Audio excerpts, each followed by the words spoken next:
এই যে আমরা ভয় পাই, কেন ভয় পাই? কেন অন্ধকারে আরো বেশি ভয় পাই? কেন অন্ধকারকে আমাদের অস্বাভাবিক লাগে? কখনো ভেবে দেখেছেন? বলা হয়ে থাকে যে এটা হয়তো আমাদের পূর্বপুরুষের কারণে। যখন বাড়ি ঘর ছাড়া মানুষ খোলা জায়গায় ঘুমাতো, তখন অন্ধকারেই যত সব বিপদ নেমে আসতো। বিভিন্ন হিংস্র প্রাণীর আক্রমণ থেকে শুরু করে নানা ধরনের বিপদ, এবং সেগুলো রাতেই ঘটত। আর তখন থেকেই মানুষ অন্ধকারকে ভয় পাওয়া শুরু করে। এবং যুগের পর যুগ, শুধু না, শতাব্দীর পর শতাব্দী ধরে মানুষ হয়তো এই কারণেই ভয় পায়। আপনাদের কি মনে হয়, মানুষের এই ভয় পাওয়াটা কি সেখান থেকে এসছে? আমরা আর একটা জিনিস কখনো ভেবে দেখেছি? আমাদের ভয় লাগে সেই জিনিসগুলোতে যেগুলো আমরা দেখতে পাই না। ধরুন, একটা শব্দ হচ্ছে, সেই শব্দের উৎস যদি আমরা দেখে ফেলি তাহলে ভয়টা কম লাগে, কিন্তু সেই শব্দের উৎস যদি আমি না দেখতে পাই তাহলে ভয়টা বেড়ে যায়। যা কিছু অদৃশ্য, ধরুন হয়তো আপনি এই সময়ে আপনার রুমে একা আছেন, আপনি অনুভব করছেন এই রুমটিতে আপনি একা নন। কোনো একজনের অস্তিত্ব আপনি টের পাচ্ছেন, হয়তো কোনো শব্দের মাধ্যমে বা একান্ত অনুভবের মাধ্যমে আপনি বুঝতে পারছেন এই ঘরে আপনি একা নন, অন্য কোনো একটা এনার্জি এই ঘরে রয়েছে। কি হয় তখন? তখন কিন্তু আমাদের ভয়টা আরো বেড়ে যায়, কারণ আমি বুঝতে পারছি যে এই রুমে অন্য কারো অস্তিত্ব আছে, কিন্তু তাকে আমার দেখার উপায় নেই, কোনো কিছু করার উপায় নেই। ভয়টা অদৃশ্য কোনো কিছুর ওপরে আরো বেড়ে যায়।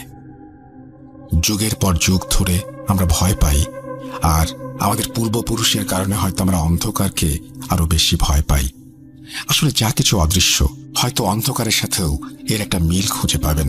যেমন ধরুন, অন্ধকার মানেই সেখানে কোনো আলো নেই, আর যেখানে আলো নেই সেখানে সবকিছুই অদৃশ্য। অদৃশ্য ঠিক বলবো না, মানে দেখা যায় না আর কি।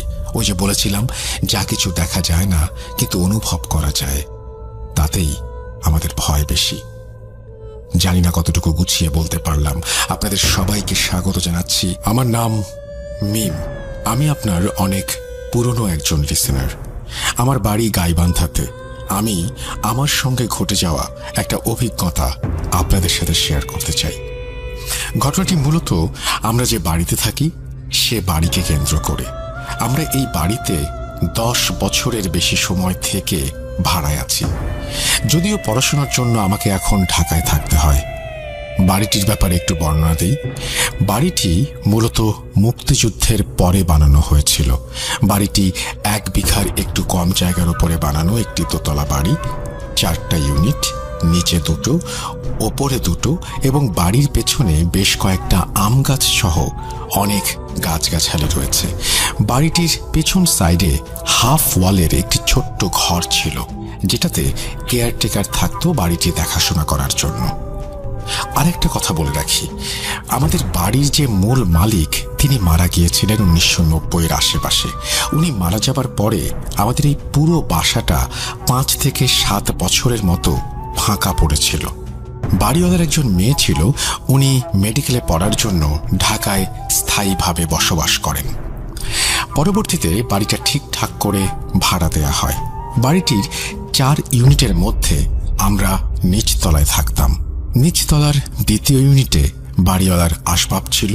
ঈদে কখনো বাসায় আসলে বাড়িওয়ালার মেয়ে ওখানে থাকতো। নর্মালি ওটা গোডাউন হিসেবে ইউজ করা হতো। 2য় তলার 2টি ইউনিটে 2 ভাড়াটিয়া থাকতো। আরেকটা কথা বলে রাখি, আমাদের বাসায় যে কেয়ারটেকার দেখাশোনা করে তিনি একজন বৃদ্ধ মহিলা, বয়স 70 থেকে 80 হবে। তার ব্যাপারে বেশ কিছু ঘটনা শুনেছিলাম। এই বৃদ্ধ মহিলাকে সবাই আইজলের নানি বলে ডাকে। বুড়িটির মাথায় কোনো চুল নেই। চুল নেই বলতে মাথায় নাকি চুল ছিল, সবই পড়ে গিয়েছে। আইজলের নানির চুল পড়ে যাওয়ার পেছনে একটা রহস্যজনক ঘটনা রয়েছে। ঘটনাটি এরকম, আমাদের বাড়ির পেছনে বেশ কিছু আম গাছ রয়েছে। আগেই বলেছিলাম, আইজলের নানি রুমে একাই থাকতো। জ্যৈষ্ঠ মাসের কোনো এক মধ্যরাতে প্রচণ্ড ঝড় বৃষ্টি এবং বাতাস শুরু হয়। এরকম মাসে প্রচণ্ড আম পড়ে ঝড় বৃষ্টিতে। বৃদ্ধ যে ঘরে থাকে সে ঘরের পাশে বেশ কিছু আম গাছ ছিল বিধায় কোনো আম পড়লে সেই বৃদ্ধ বুঝতে পারতেন। তো সেদিন আনুমানিক রাত 2টা থেকে 3টার আশেপাশে বৃদ্ধ মহিলা আম পড়ার শব্দে রুম থেকে বের হয়ে আম নিয়ে আসতে যায়। বিদ্যুৎ চমকাচ্ছিল, সঙ্গে বাতাস ছিল। বুড়ি বের হয়ে দেখে আম গাছের নিচে 2-3টা ছোট ছোট বাচ্চা আম নিয়ে দৌড়াদৌড়ি শুরু করেছে। বৃদ্ধ মহিলা অত কিছু বুঝতে না পেরে বাচ্চাগুলোকে সেখান থেকে তাড়িয়ে দেয় এবং আমগুলো তার রুমে নিয়ে আসে। পরবর্তীতে আমগুলো কোনো চিন্তা ছাড়াই খেয়ে ফেলে। তার কিছুদিন পর থেকে বৃদ্ধ মহিলা অস্বাভাবিক আচরণ শুরু করে। পরবর্তীতে তার আত্মীয় স্বজন বুঝতে পারে তার উপরে জিনের আসর হয়েছে এবং আমগুলি খাওয়ার পর থেকে তার মাথার সম্পূর্ণ চুল একটু একটু করে পড়ে যায়। হুজুরের ঝাড়ফুঁক এবং তাবিজের মাধ্যমে বৃদ্ধ মহিলা কিছুটা সুস্থ হলেও সন্ধ্যার পরে রুম থেকে বের হতে বারণ করা হয়। আজ অবধি সন্ধ্যার পরে সেই বৃদ্ধ মহিলা কখনো বাইরে বের হন না। এখন আসি মূল ঘটনায়। আমি মূলত ঢাকায় থাকলেও করোনা ও ব্যক্তিগত কিছু কারণে 1 বছরের বেশি সময় হলো আমার বাড়িতেই আছি। কিন্তু পরীক্ষার জন্য 2-1 দিনের জন্য ঢাকায় গিয়ে থাকতে হতো। আমাদের বাড়িটি অনেক পুরনো বিধায় বাড়ির মালিক বাড়ির আনুষঙ্গিক কিছু কাজ করার জন্য বাড়ির দোতলার ভাড়াটিয়াদেরকে বাড়ি ছাড়তে নোটিশ দেন। আমাদেরকেও বলেন, কিন্তু আমরা অনেক পুরনো ভাড়াটিয়া বিধায় আমরা থেকে গিয়েছিলাম। বাড়ির দোতলায় কাজ শুরু হলেও 2 মাসের মধ্যে শেষ হয়ে যায়। নিচতলায় আমাদের ইউনিটের কাজ শুরু হওয়ার কথা। আমি ঢাকায় চলে আসি। আমি ঢাকায় চলে আসার 3 দিন পরে রমজান মাস শুরু হয়ে যায়। আমাদের ইউনিটের কাজ শুরু করার জন্য আমাদের সকল জিনিসপত্র নিচতলার ইউনিটে অর্থাৎ গুদামে শিফট করা হয়। বাবা চাকরির জন্য অন্য জেলায় অবস্থান করত বিধায় পুরো বাড়িতে আম্মু একাই থাকত। আমি না থাকাতে আম্মুকে ওই গুদামে অর্থাৎ স্টোর রুমে সাময়িকভাবে থাকার জন্য নামাজ পড়ার জন্য একটা ব্যবস্থা করা হয়। পরীক্ষা শেষ হয়ে গেলে 6 রোজার দিকে আমি বাসায় ব্যাক করি। বাসায় ব্যাক করে আমার থাকার জায়গা না থাকার কারণে দোতলার 2টি ইউনিটের একটিতে অর্থাৎ ডাইনিং রুমে আমি কোনো রকমে একটি বেড পেতে থাকার সিদ্ধান্ত নেই। প্রথম 1-2 দিন কোনো সমস্যা না হলেও তৃতীয় দিন থেকে ছাদের টুকটাক শব্দ হওয়ার ব্যাপারটা ফিল করি। প্রথম আওয়াজগুলো পাওয়াটা আমার কাছে কিছুটা মজার লাগতো, কিছুটা ভয়ও লাগতো। ব্যাপারটা আমি খুব সহজভাবে নিলাম। আম্মুর সঙ্গে ব্যাপারটা শেয়ার করলে আম্মু বলল, এরকম টুকটাক আওয়াজ আম্মুও শুনতে পায়। ওপর থেকে মার্বেল পাথর যদি পাকা মেঝেতে গড়িয়ে দেওয়া হয় তাহলে যেরকম আওয়াজ হয় অনেকটা সেরকম। একটা জিনিস লক্ষ্য করেছি, কখনো বাতাস বেশি হতো, টুকটাক আওয়াজটাও তখন প্রচণ্ড জোরে হতো এবং বেশি বেশি করে হতো। মনে হতো কে বা কারা আমাদের বাড়ির ছাদে বাতাসের মধ্যে নাচানাচি করছে এবং পাথর দিয়ে খেলছে। বাতাস বেশি হলে পাথর পড়ার শব্দটা অনেক জোরে জোরে হতো। আম্মু নিচতলায় থাকতো আর আমাকে নিয়ে টেনশন করতো জেগে জেগে। কখনো জোরে আওয়াজ হলে আমাকে ফোন দিয়ে বলতো, বাবা ভয় করিস না, আমি নিচে জেগে আছি, বেশি সমস্যা হলে নিচে চলে আয়। ছাদের শব্দের আওয়াজে আমি ঘুমাতে পারতাম না, মনে হতো এই বুঝি নিচে নেমে আসবে। এভাবে বেশ কিছুদিন কেটে যায়। বাবা সাপ্তাহিক ছুটিতে 1 দিনের জন্য বাসায় আসতো। বাবার সঙ্গে শেয়ার করলে বাবা মজার ছলে এগুলো উড়িয়ে দেয় এবং এগুলোকে মনে না নিতে বলে এবং বাবা শুক্রবার রাতে তার কর্মস্থানে অর্থাৎ অন্য জেলায় চলে যায়। শনিবার সারাদিন রোজা থাকার পর ইফতারের আগে হঠাৎ করে আমার মনে হলো যাই একটু ছাদ থেকে ঘুরে আসি। ইফতারের আর 5-7 মিনিট বাকি ছিল। অন্ধকারে নেমে এসেছিল হালকা। হঠাৎ করে আমার মনে হলো ছাদে যে আওয়াজ হয় এটা কিসের আওয়াজ হয়। আমি পুরো ছাদ তন্ন তন্ন করে খুঁজলাম। 2টো ইট পেয়েছিলাম। ইট 2টো বড় ছিল। ইট 2টো আমি ছাদ থেকে নিচে ফেলে দেই এবং আমি শিওর হই পুরো ছাদ মিলিয়ে আর একটিও ইটের টুকরো ছিল না। আর ভাবি ইটগুলো তো ফেলে দিলাম, তাহলে আজকে মনে হয় ছাদে আর আওয়াজ হবে না। ইফতার করে বাইরে গিয়েছিলাম। ঠিক সময় মতো বাসায় ফিরে রাতের খাবার খেয়ে আমি আমার সব জিনিসপত্র নিয়ে ওপরে যাই ঘুমাবার জন্য। কিছুক্ষণ থাকার পর বুঝতে পারলাম আজকের আওয়াজটা বেশি হচ্ছিল। আমি নিচতলায় আম্মুকে ফোন দিয়ে বললাম, আওয়াজটা কেন জানি আজকে বেশি বেশি হচ্ছে। আম্মু বলল, ভয় পেও না, কিছু হবে না। জোরে জোরে আওয়াজ হলে আম্মু নিচ থেকে শুনতে পেত। রাত 12টার পর থেকে হঠাৎ করে একটু বাতাসটা শুরু হয়েছিল। তখনই শুরু হলো মেইন ঘটনা। অন্যান্য দিন আস্তে আস্তে পাথর পড়ার আওয়াজ হলেও আজকে মনে হচ্ছিল বিশাল বড় বড় পাথর পড়ছে। আমার ওপর কেউ রেগে গিয়েছে প্রচণ্ড পরিমাণে। সে তার রাগ ক্ষোভ দেখাচ্ছে আমাকে। আমি আওয়াজ পাচ্ছি আর ভেতরে ভেতরে একটু একটু ভয় পাচ্ছি। বাইরে বাতাস হওয়ার কারণে বাসায় বিদ্যুৎ চলে গিয়েছিল। আনুমানিক তখন সময় রাত 1টা। ছাদের এমন শব্দে আমার কখনো ঘুম ধরত না। সবসময় আতঙ্কে থাকতাম, এই বুঝি নেমে আসবে। কারেন্ট যাওয়ার কারণে আমি আমার 2টো ফোনের ফ্ল্যাশ লাইট অন করে বসেছিলাম। কিছুক্ষণের মধ্যে ফিল করি আমি যে ডাইনিং রুমে থাকতাম সেই ডাইনিং রুমের পাশের রুমে কেউ একজন বসে আছে। উদ্ভট একরকমের শব্দ আসছে। আমার পুরো শরীর শিউরে উঠেছিল। মনে হচ্ছিল কেউ একজন পাশের রুমে প্রচণ্ড বিরক্তি নিয়ে, রাগ নিয়ে বসে আছে। আমাকে কিছু বোঝাতে চাচ্ছে, হয়তো আমার সাথে কথা বলতেও চাচ্ছে। গাছের ডাল দিয়ে মেঝেতে ঝাড়ু মারলে যেমন শব্দ হয় তেমন শব্দ হচ্ছে। ফড়িংয়ের পাখা ভেঙে গেলে মেঝেতে পড়ে গিয়ে সে যেমন ভাঙা পাখায় ওড়ার চেষ্টা করে, তখন যে শব্দটা হয় ঠিক তেমন শব্দ পাচ্ছি। পর্দা টাঙানোর রিং প্রচণ্ড জোরে জোরে নাড়াচ্ছে কেউ। আমি বুঝতে পারছি পাশের রুমে কেউ একজন এসেছে, আমার সঙ্গে হয়তো কথা বলতে চায়। আমি পুরোই নিস্তব্ধ হয়ে আছি। কি হচ্ছে আমার সঙ্গে এসব? পুরো মিনিট 2 নিশ্চুপ হয়ে বসে আছি আর ভাবছি আমি মনে হয় অন্য দুনিয়াতে। এখন উঠে বসার সাহসটা পর্যন্ত আমার নেই। এরকম সময়ের মুখোমুখি কখনো হয়নি। আমি জানি আমার কাছের কয়েকজন মানুষ জানে কেমন সময়ের মধ্য দিয়ে গিয়েছে সেই সময়গুলো। কিছুক্ষণ পরে আম্মুর ফোন আসে। আমি আম্মুর সঙ্গে কথা বলি। পাশের রুমের আওয়াজগুলো আস্তে আস্তে কমতে থাকে। রাতের সেহরি করে এসে আজানের পরে ঘুমিয়ে যাই। একই সপ্তাহের মঙ্গলবারে আমার সঙ্গে সেম জিনিসটা দ্বিতীয়বার ঘটে। মঙ্গলবারে বাবা ছুটি নিয়ে বাসায় এসেছিল, এর জন্য সাহসটা একটু বেশি ছিল। পাশের রুমে কেউ একজন আসছে, পর্দার রিংয়ের শব্দ, মেঝেতে গাছের ডালের পাতা দিয়ে ঝাড়ু দেওয়ার শব্দ। আমি বুঝতে পারছি কেউ একজন এসেছে। হাতে একটা লাইটার, মোবাইলের আলো, এবং আমি একটা খুন্তি নিয়ে সাহস করে ঢুকে গিয়েছিলাম রুমে। হঠাৎ করে বেশি শব্দ হওয়ার কারণে বাবা ও আম্মু দুজনে একসঙ্গে দোতলায় চলে আসে। রুমটায় ঢোকার আগে ওনারা চলে এসেছিল। হয়তো ঢুকে গেলে আমার ক্ষতি হতে পারত। ব্যাপারগুলো বেশি বেশি হওয়ার কারণে তার পরদিন থেকেই আমি নিচে চলে আসি। 10 থেকে 15 দিনের মতো আমি এভাবে একা একা দোতলায় ছিলাম। কোনোদিনও ভোরের আলো না দেখা অবধি আমার ঘুম পেত না। আমার বাড়ির পাশে কয়েকটি বাড়ির কয়েকজন রয়েছে যারা জিন দ্বারা আক্রান্ত। আমি কোনোদিন চাই না আমার সঙ্গে এরকম ঘটনা ঘটুক, এমন ঘটনার সাক্ষী হই। ঘটনাটা ভালো লাগলে অবশ্যই নিজের মতো করে পড়ে শোনাবেন, আমার জন্য দোয়া করবেন এবং ভালো থাকবেন। ঘটনাটি ব্রাহ্মণবাড়িয়া সদরের একটি বাসা কেন্দ্রিক। আমাদের বাসা বানানোর কাজ চলাকালীন সময়ে আমরা একটি নতুন বাসায় উঠি। আমি আগে আমার বাসার বর্ণনা তুলে ধরছি। বাসাটি ছিল অনেক পুরনো, 3 তলা। আমরা ছিলাম তার 2 তলাতে।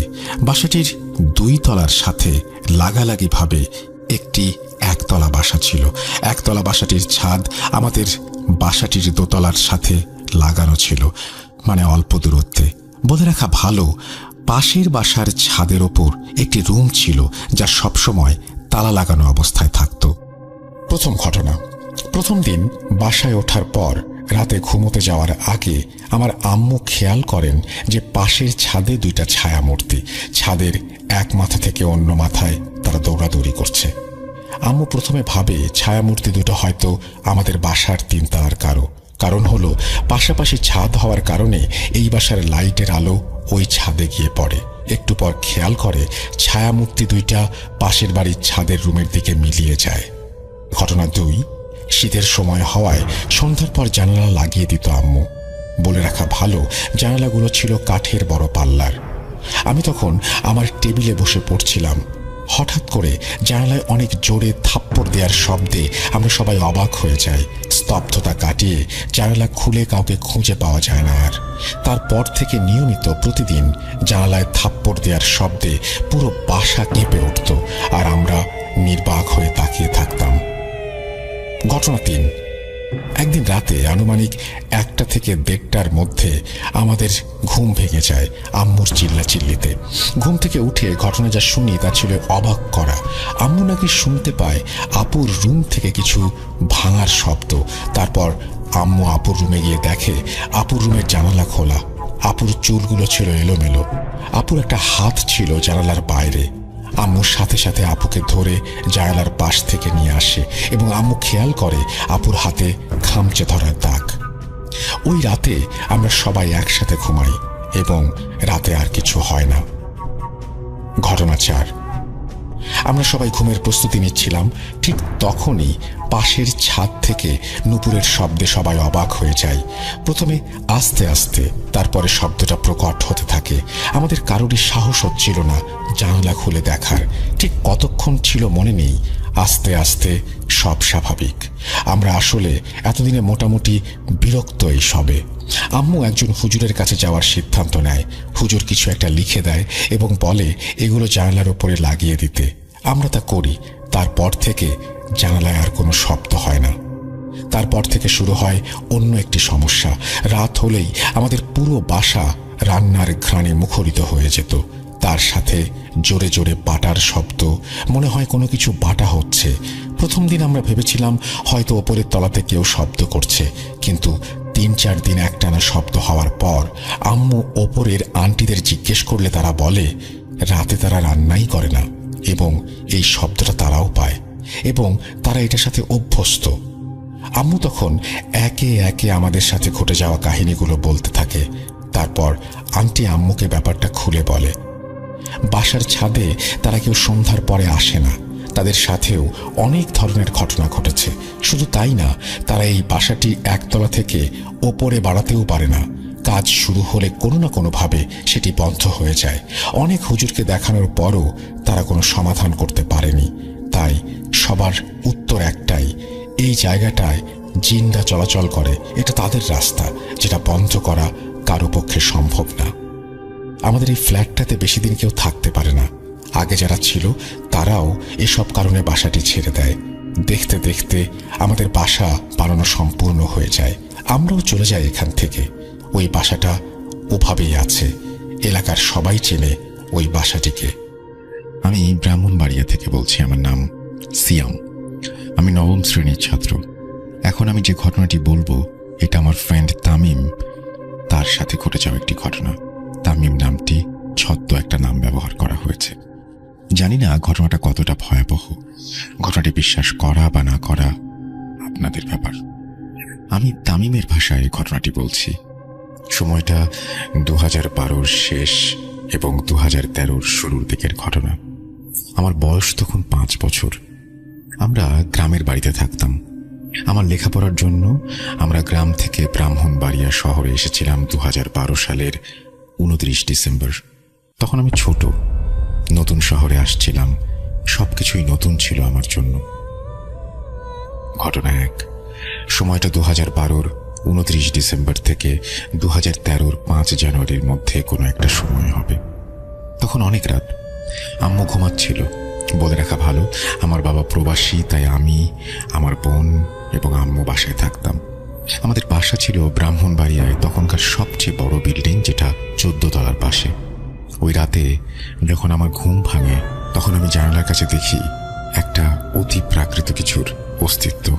কিছু খেয়াল করার পর আমি অবয়বটাকে দেখতে পেলাম।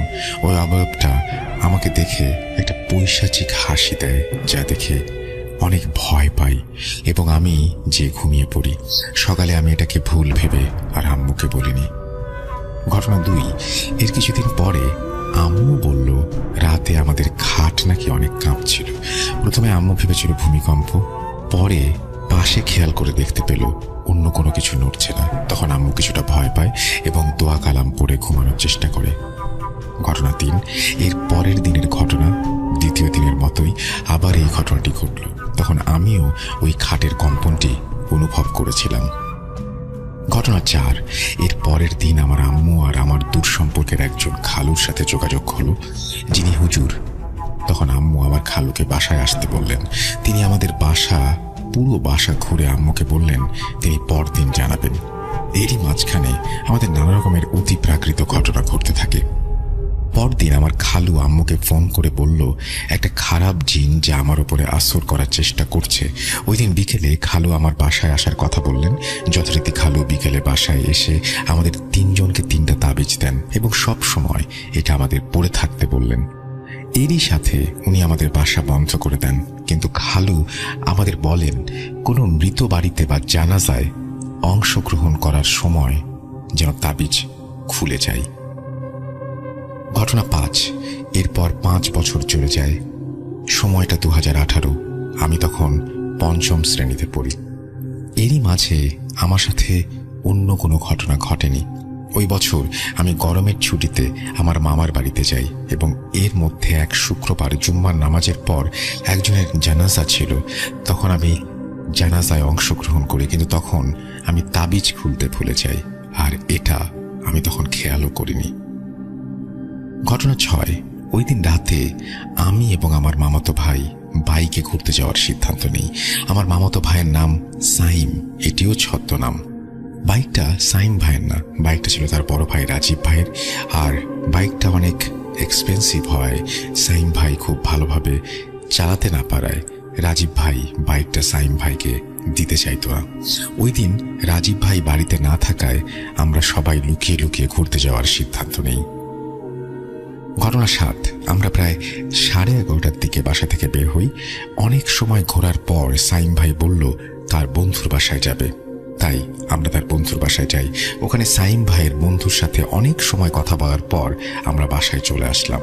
তখন অনেক রাত। মাঝখানে রাস্তায় অনেক সময় চলার পরও আমাদের যেন রাস্তা শেষ হচ্ছিল না। তখন আমি এবং আমার মামাতো ভাই তো নানা রকম ভয়ানক শব্দ শুনছি। তখন আমার মামাতো ভাই আয়াতুল কুরসি পড়তে শুরু করলো এবং ওই মায়াজাল থেকে বেরিয়ে আসলো এবং তাড়াতাড়ি সামনের এলাকার মসজিদে আমরা দুজনে ঢুকে পড়ি। আমরা মসজিদের ভেতর থেকে বাইরে নানা ধরনের আওয়াজ পাই, মনে হয় কেউ আমাদের ডাকছে এমন। তখন আমরা একটি কথা বারবার শুনতে পারছিলাম। কথাটি ছিল এমন, বাইরে আয়। আর শুনতে পারলাম আমাদের নাকি ছাড়বে না। তখন ভয়ে মসজিদে অজু করে কোরআন পড়তে শুরু করলাম। এর একটু পরে আমরা দেখতে পেলাম ওই মসজিদের বড় হুজুর আসলেন এবং আমি হুজুরকে সবকিছু খুলে বললাম। তিনি তখন ওই তাবিজটা দেখাতে বললেন, কিন্তু আমার মনে পড়ে তখন আমি হুজুরকে তাবিজের কথা বলিনি। তো হুজুর জানলো কিভাবে? তখন আমি এই বিষয়টি খেয়ালও করিনি তেমন। তারপর হুজুর আমাকে তাবিজটি ফিরিয়ে দেয় এবং আমাকে তাবিজ পড়তে বলে। আবার হুজুর আমাদের বলল একটু পর ফজরের নামাজ পড়ে আমরা যেন বাসায় যাই। হুজুর আমাদের আরও বললেন আমার সাথে আর কিছু হবে না। এটা বলে হুজুর বাইরে চলে যান। ওই রাতে ফজরের নামাজের সময় আমার আরেক মামাতো ভাই নামাজ পড়তে আসে, যার নাম শরীফ। তিনি 5 ওয়াক্ত নামাজ পড়তেন। শরীফ ভাইকে দেখে আমরা তখন ঘটনাটি বলতে পারিনি। তখন আমি একটা জিনিস খেয়াল করলাম, ওই বড় হুজুর নামাজ পড়তে আসেননি, নামাজ পড়তে এসেছিল বড় হুজুরের ছাত্র। আর আমি শরীফ ভাইকে নিয়ে তখন বাড়িতে চলে যাই। পরদিন বিকেলে আমরা শরীফ ভাইকে সবকিছু খুলে বলি। তখন শরীফ ভাই বলে মসজিদের বড় হুজুর তো অসুস্থ, তিনি 1 সপ্তাহ থেকে হাসপাতালে, হুজুরের ছাত্র নামাজ পড়েন। এটা শুনে আমি এবং সাইম অনেক ভয় পেয়ে যাই। আমি তখন ওই বড় হুজুরের ছাত্রকে সম্পূর্ণ ঘটনা বলি। তিনি বলেন এরকম অনেক ঘটনা আমাদের সাথে ঘটে যা কখনো বুঝতে পারি না, যার কোনো বিশ্লেষণ থাকে না, হয়তো আমাদের কাছে থাকে না, হয়তো ওই সময় আমাদেরকে সাহায্য করেছিলেন তিনি, হয়তো তার রূপ ধরে ভালো কোনো জিন। এরপর আমার সাথে আর কোনো ঘটনা ঘটেনি এই বলে আমার বন্ধু তামিম তার ঘটনা শেষ করে। জানি না ঘটনাটি কতটা ভয়াবহ হয়েছে, কিন্তু তামিম বলে ঘটনাটি সম্পূর্ণ সত্যি। লেখায় ভুল ত্রুটি হলে ক্ষমা করবেন। ঘটনাটি আমি অনেক আগে শুনেছিলাম, কিন্তু এখানে একটা কিছু নতুন করে যুক্ত করিনি, বরং আমার অনেক কিছু বাদ দিয়ে ঘটনাটি আমি লিখেছি। আমার নিজস্ব নাম্বার না থাকায় আমি নাম্বার দিতে পারলাম না। সাল 1968, সময় বর্ষাকাল, চারিদিকে থই থই পানি। আমার বয়স তখন 8 বছর এবং ছোট ভাইয়ের বয়স মাত্র 2 বছর। রাত আনুমানিক 1টা বা 2টা হবে। সবাই গভীর ঘুমে মগ্ন। হঠাৎ মায়ের খুব বাইরে যাবার দরকার পড়ে, তাই ডেকে উঠান আমাকে। তখনকার সময়ে ল্যাম্প, হ্যারিকেন এগুলোই ছিল। তাই মা আমার হাতে একটি হ্যারিকেন দিয়ে দরজা থেকে সামান্য একটু সামনে দাঁড় করিয়ে রাখে। কম বেশি সবাই জেনে থাকবেন যে গ্রাম অঞ্চলের টয়লেট বাসা থেকে কিছুটা দূরে হয়, আর টয়লেটে এই যে আমরা ভয় পাই, কেন ভয় পাই? কেন অন্ধকারে আরো বেশি ভয় পাই? কেন অন্ধকারকে আমাদের অস্বাভাবিক লাগে? কখনো ভেবে দেখেছেন? বলা হয়ে থাকে যে এটা হয়তো আমাদের পূর্বপুরুষের কারণে, যখন বাড়ি ঘর ছাড়া মানুষ খোলা জায়গায় ঘুমাতো, তখন অন্ধকারেই যত সব বিপদ নেমে আসতো। বিভিন্ন হিংস্র প্রাণীর আক্রমণ থেকে শুরু করে নানা ধরনের বিপদ, এবং সেগুলো রাতেই ঘটত। আর তখন থেকেই মানুষ অন্ধকারকে ভয় পাওয়া শুরু করে, এবং যুগের পর যুগ, শুধু না, শতাব্দীর পর শতাব্দী ধরে মানুষ হয়তো এই কারণেই ভয় পায়। আপনাদের কি মনে হয়, মানুষের এই ভয় পাওয়াটা কি সেখান থেকে এসছে? আমরা আর একটা জিনিস কখনো ভেবে দেখেছি? আমাদের ভয় লাগে সেই জিনিসগুলোতে যেগুলো আমরা দেখতে পাই না। ধরুন, একটা শব্দ হচ্ছে, সেই শব্দের উৎস যদি আমরা দেখে ফেলি তাহলে ভয়টা কম লাগে, কিন্তু সেই শব্দের উৎস যদি আমি না দেখতে পাই তাহলে ভয়টা বেড়ে যায়। যা কিছু অদৃশ্য, ধরুন হয়তো আপনি এই সময়ে আপনার রুমে একা আছেন, আপনি অনুভব করছেন এই রুমটিতে আপনি একা নন, কোনো একজনের অস্তিত্ব আপনি টের পাচ্ছেন। হয়তো কোনো শব্দের মাধ্যমে বা একান্ত অনুভবের মাধ্যমে আপনি বুঝতে পারছেন এই ঘরে আপনি একা নন, অন্য কোনো একটা এনার্জি এই ঘরে রয়েছে। কি হয় তখন?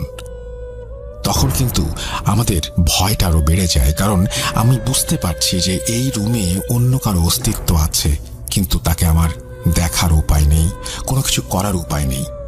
ভয়টা অদৃশ্য কোনো কিছুর ওপরে আরো বেড়ে যায়। যুগের পর যুগ ধরে আমরা ভয় পাই, আর আমাদের পূর্বপুরুষের কারণে হয়তো আমরা অন্ধকারকে আরো বেশি ভয় পাই। আসলে যা কিছু অদৃশ্য, হয়তো অন্ধকারের সাথেও এর একটা মিল খুঁজে পাবেন। যেমন ধরুন, অন্ধকার মানেই সেখানে কোনো আলো নেই, আর যেখানে আলো নেই সেখানে সবকিছুই অদৃশ্য। অদৃশ্য ঠিক বলবো না, মানে দেখা যায় না আর কি। ওই যে বলেছিলাম, যা কিছু দেখা যায় না কিন্তু অনুভব করা যায়, তাতেই আমাদের ভয় বেশি। জানি না কতটুকু গুছিয়ে বলতে পারলাম। আপনাদের সবাইকে স্বাগত জানাচ্ছি। আমার নাম মিম। আমি আপনার অনেক পুরনো একজন লিসেনার। আমার বাড়ি গাইবান্ধাতে। আমি আমার সঙ্গে ঘটে যাওয়া একটা অভিজ্ঞতা আপনাদের সাথে শেয়ার করতে চাই। ঘটনাটি মূলত আমরা যে বাড়িতে থাকি সে বাড়িকে কেন্দ্র করে। আমরা এই বাড়িতে 10 বছরের বেশি সময় থেকে ভাড়ায় আছি। যদিও পড়াশোনার জন্য আমাকে এখন ঢাকায় থাকতে হয়। বাড়িটির ব্যাপারে একটু বর্ণনা দেই। বাড়িটি মূলত মুক্তিযুদ্ধের পরে বানানো হয়েছিল। বাড়িটি 1 বিঘার একটু কম জায়গার উপরে বানানো একটি দোতলা বাড়ি, 4টা ইউনিট, নিচে 2টো, ওপরে 2টো, এবং বাড়ির পেছনে বেশ কয়েকটা আম গাছ সহ অনেক গাছগাছালি রয়েছে। বাড়িটির পেছন সাইডে হাফ ওয়ালের একটি ছোট্ট ঘর ছিল, যেটাতে কেয়ারটেকার থাকতো বাড়িটি দেখাশোনা করার জন্য। আরেকটা কথা বলে রাখি, আমাদের বাড়ির যে মূল মালিক তিনি মারা গিয়েছিলেন 1990-এর আশেপাশে। উনি মারা যাবার পরে আমাদের এই পুরো বাসাটা 5 থেকে 7 বছরের মতো ফাঁকা পড়েছিল। বাড়িওয়ালার একজন মেয়ে ছিল, উনি মেডিকেলে পড়ার জন্য ঢাকায় স্থায়ীভাবে বসবাস করেন। পরবর্তীতে বাড়িটা ঠিকঠাক করে ভাড়া দেয়া হয়। বাড়িটির 4 ইউনিটের মধ্যে আমরা নিচতলায় থাকতাম। নিচতলার 2য় ইউনিটে বাড়িওয়ালার আসবাব ছিল। ঈদে কখনো বাসায় আসলে বাড়িওয়ালার মেয়ে ওখানে থাকতো। নর্মালি ওটা গোডাউন হিসেবে ইউজ করা হতো। 2য় তলার 2টি ইউনিটে 2 ভাড়াটিয়া থাকতো। আরেকটা কথা বলে রাখি, আমাদের বাসায় যে কেয়ারটেকার দেখাশোনা করে তিনি একজন বৃদ্ধ মহিলা, বয়স 70 থেকে 80 হবে। তার ব্যাপারে বেশ কিছু ঘটনা শুনেছিলাম। এই বৃদ্ধ মহিলাকে সবাই আইজলের নানি বলে ডাকে। বুড়িটির মাথায় কোনো চুল নেই। চুল নেই বলতে মাথায় নাকি চুল ছিল, সবই পড়ে গিয়েছে। আইজলের নানির চুল পড়ে যাওয়ার পেছনে একটা রহস্যজনক ঘটনা রয়েছে। ঘটনাটি এরকম, আমাদের বাড়ির পেছনে বেশ কিছু আম গাছ রয়েছে। আগেই বলেছিলাম, আইজলের নানি রুমে একাই থাকতো। জ্যৈষ্ঠ মাসের কোনো এক মধ্যরাতে প্রচণ্ড ঝড় বৃষ্টি এবং বাতাস শুরু হয়। এরকম মাসে প্রচণ্ড আম পড়ে ঝড় বৃষ্টিতে। বৃদ্ধ যে ঘরে থাকে সে ঘরের পাশে বেশ কিছু আম গাছ ছিল বিধায় কোনো আম পড়লে সেই বৃদ্ধ বুঝতে পারতেন। তো সেদিন আনুমানিক রাত 2টা থেকে 3টার আশেপাশে বৃদ্ধ মহিলা আম পড়ার শব্দে রুম থেকে বের হয়ে আম নিয়ে আসতে চায়। বিদ্যুৎ চমকাচ্ছিল, সঙ্গে বাতাস ছিল। বুড়ি বের হয়ে দেখে আম গাছের নিচে 2-3টা ছোট ছোট বাচ্চা আম নিয়ে দৌড়াদৌড়ি শুরু করেছে। বৃদ্ধ মহিলা অত কিছু বুঝতে না পেরে বাচ্চাগুলোকে সেখান থেকে তাড়িয়ে দেয় এবং আমগুলো তার রুমে নিয়ে আসে। পরবর্তীতে আমগুলো কোনো চিন্তা ছাড়াই খেয়ে ফেলে। তার কিছুদিন পর থেকে বৃদ্ধ মহিলা অস্বাভাবিক আচরণ শুরু করে। পরবর্তীতে তার আত্মীয় স্বজন বুঝতে পারে তার উপরে জিনের আসর হয়েছে এবং আমগুলি খাওয়ার পর থেকে তার মাথার সম্পূর্ণ চুল একটু একটু করে পড়ে যায়। হুজুরের ঝাড়ফুঁক এবং তাবিজের মাধ্যমে বৃদ্ধ মহিলা কিছুটা সুস্থ হলেও সন্ধ্যার পরে রুম থেকে বের হতে বারণ করা হয়। আজ অবধি সন্ধ্যার পরে সেই বৃদ্ধ মহিলা কখনো বাইরে বের হন না। এখন আসি মূল ঘটনায়। আমি মূলত ঢাকায় থাকলেও করোনা ও ব্যক্তিগত কিছু কারণে 1 বছরের বেশি সময় হলো আমার বাড়িতেই আছি। কিন্তু পরীক্ষার জন্য 2-1 দিনের জন্য ঢাকায় গিয়ে থাকতে হতো। আমাদের বাড়িটি অনেক পুরনো বিধায় বাড়ির মালিক বাড়ির আনুষঙ্গিক কিছু কাজ করার জন্য বাড়ির দোতলার ভাড়াটিয়াদেরকে বাড়ি ছাড়তে নোটিশ দেন। আমাদেরকেও বলেন, কিন্তু আমরা অনেক পুরনো ভাড়াটিয়া বিধায় আমরা থেকে গিয়েছিলাম। বাড়ির দোতলায় কাজ শুরু হলেও 2 মাসের মধ্যে শেষ হয়ে যায়। নিচতলায় আমাদের ইউনিটের কাজ শুরু হওয়ার কথা। আমি ঢাকায় চলে আসি। আমি ঢাকায় চলে আসার 3 দিন পরে রমজান মাস শুরু হয়ে যায়।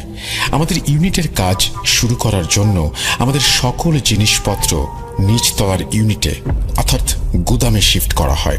বাবা চাকরির জন্য অন্য জেলায় অবস্থান করত বিধায় পুরো বাড়িতে আম্মু একাই থাকতো। আমি না থাকাতে আম্মুকে ওই গুদামে অর্থাৎ স্টোর রুমে সাময়িকভাবে থাকার জন্য নামাজ পড়ার জন্য একটা ব্যবস্থা করা হয়। পরীক্ষা শেষ হয়ে গেলে 6 রোজার দিকে আমি বাসায় ব্যাক করি। বাসায় ব্যাক করে আমার থাকার জায়গা না থাকার কারণে দোতলার 2টি ইউনিটের একটিতে অর্থাৎ ডাইনিং রুমে আমি কোনো রকমে একটি বেড পেতে থাকার সিদ্ধান্ত নেই। প্রথম 1-2 দিন কোনো সমস্যা না হলেও তৃতীয় দিন থেকে ছাদের টুকটাক শব্দ হওয়ার ব্যাপারটা ফিল করি। প্রথম আওয়াজগুলো পাওয়াটা আমার কাছে কিছুটা মজার লাগতো, কিছুটা ভয়ও লাগতো। ব্যাপারটা আমি খুব সহজভাবে নিলাম। আম্মুর সঙ্গে ব্যাপারটা শেয়ার করলে আম্মু বলল, এরকম টুকটাক আওয়াজ আম্মুও শুনতে পায়। ওপর থেকে মার্বেল পাথর যদি পাকা মেঝেতে গড়িয়ে দেওয়া হয় তাহলে যেরকম আওয়াজ হয় অনেকটা সেরকম। একটা জিনিস লক্ষ্য করেছি, কখনো বাতাস বেশি হতো, টুকটাক আওয়াজটাও তখন প্রচণ্ড জোরে হতো এবং বেশি বেশি করে হতো। মনে হতো কে বা কারা আমাদের বাড়ির ছাদে বাতাসের মধ্যে নাচানাচি করছে এবং পাথর দিয়ে খেলছে। বাতাস বেশি হলে পাথর পড়ার শব্দটা অনেক জোরে জোরে হতো। আম্মু নিচতলায় থাকতো আর আমাকে নিয়ে টেনশন করতো জেগে জেগে। কখনো জোরে আওয়াজ হলে আমাকে ফোন দিয়ে বলতো, বাবা ভয় করিস না, আমি নিচে জেগে আছি, বেশি সমস্যা হলে নিচে চলে আয়। ছাদের শব্দের আওয়াজে আমি ঘুমাতে পারতাম না, মনে হতো এই বুঝি নিচে নেমে আসবে।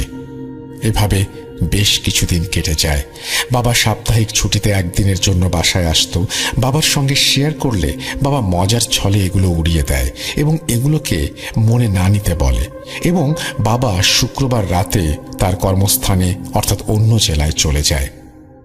শনিবার সারাদিন রোজা থাকার পর ইফতারের আগে হঠাৎ করে আমার মনে হলো, যাই একটু ছাদ থেকে ঘুরে আসি। ইফতারের আর 5-7 মিনিট বাকি ছিল। অন্ধকার নেমে এসেছিল হালকা। হঠাৎ করে আমার মনে হলো, ছাদে যে আওয়াজ হয় এটা কিসের আওয়াজ হয়। আমি পুরো ছাদ তন্ন তন্ন করে খুঁজলাম। 2টো ইট পেয়েছিলাম। ইট 2টো বড় ছিল।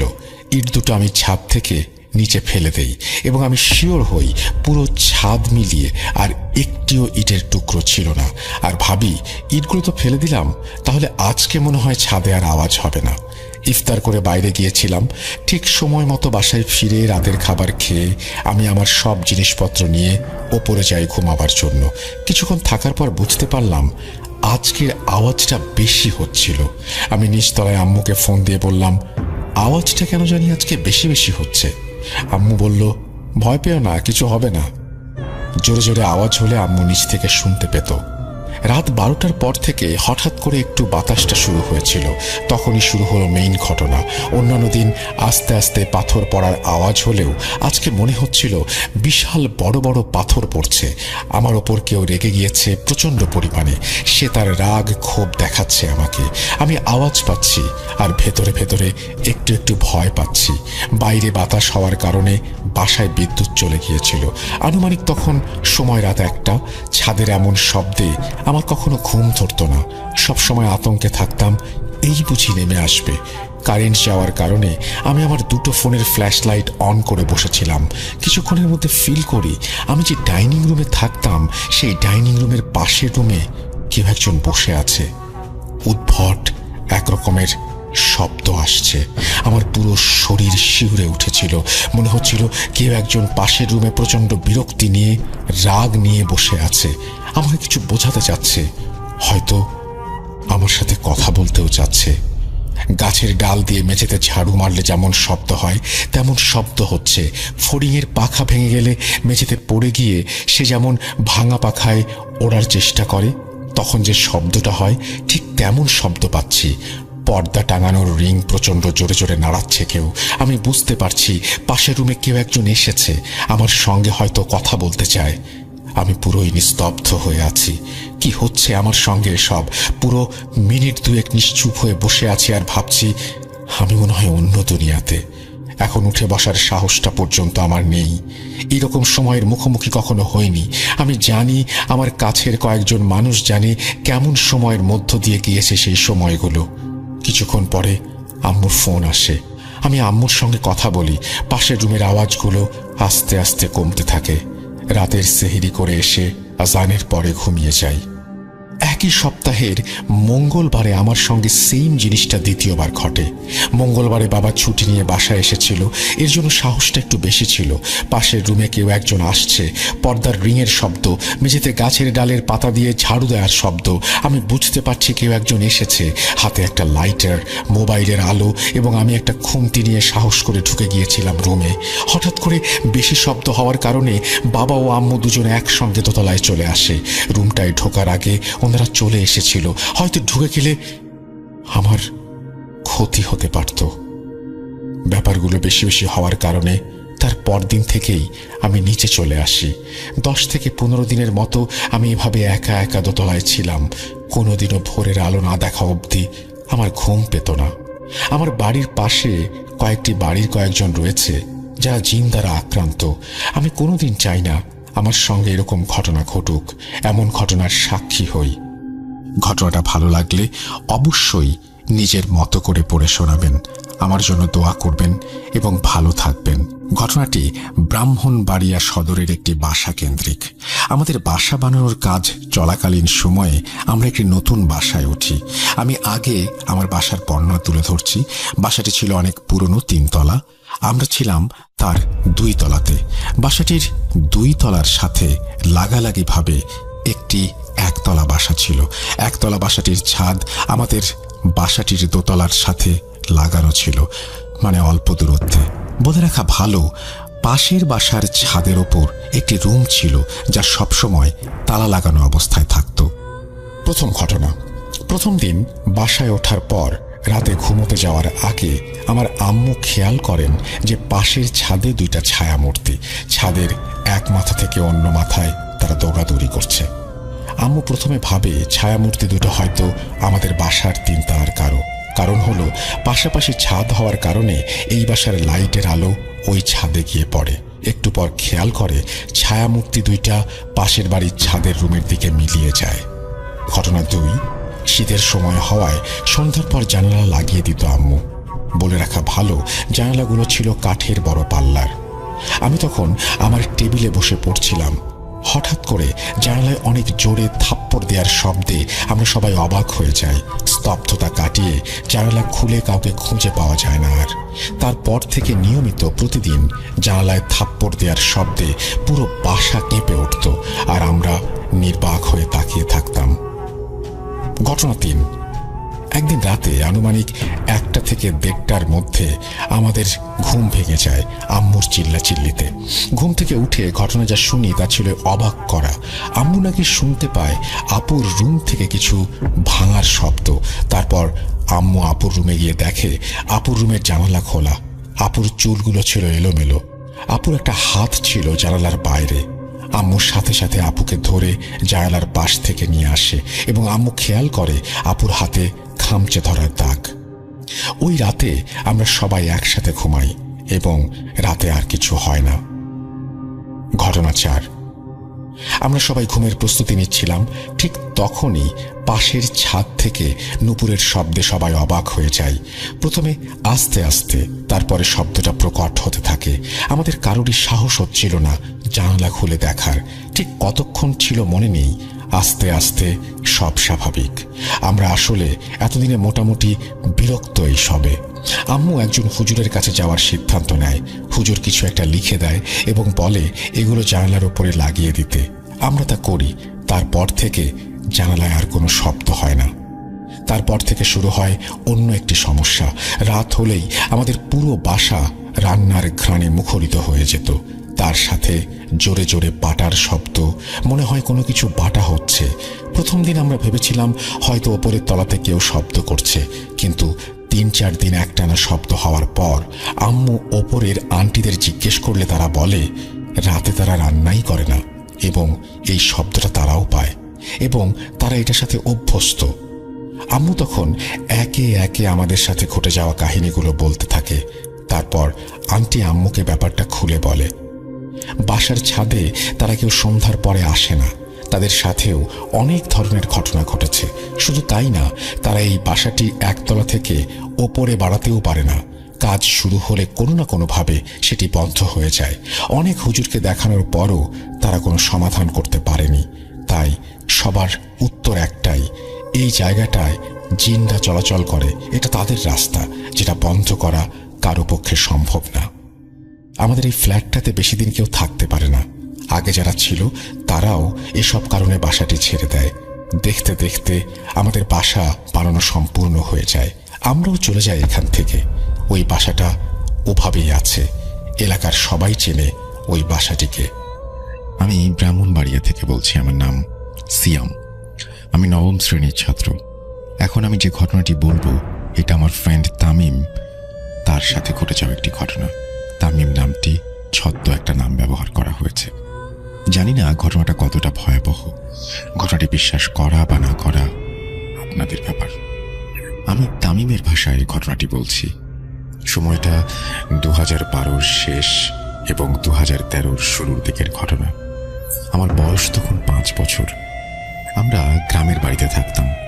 আমার লেখাপড়ার জন্য আমরা গ্রাম থেকে ব্রাহ্মণবাড়িয়া শহরে এসেছিলাম 2012 সালের 29 ডিসেম্বর। তখন আমি ছোট, নতুন শহরে আসছিলাম। সবকিছুই নতুন ছিল আমার জন্য। ঘটনা 1। সময়টা 2012-র 29 ডিসেম্বর থেকে 2013-র 5 জানুয়ারির মধ্যে কোনো একটা সময় হবে। তখন অনেক রাত। আম্মু ঘুমাচ্ছিল।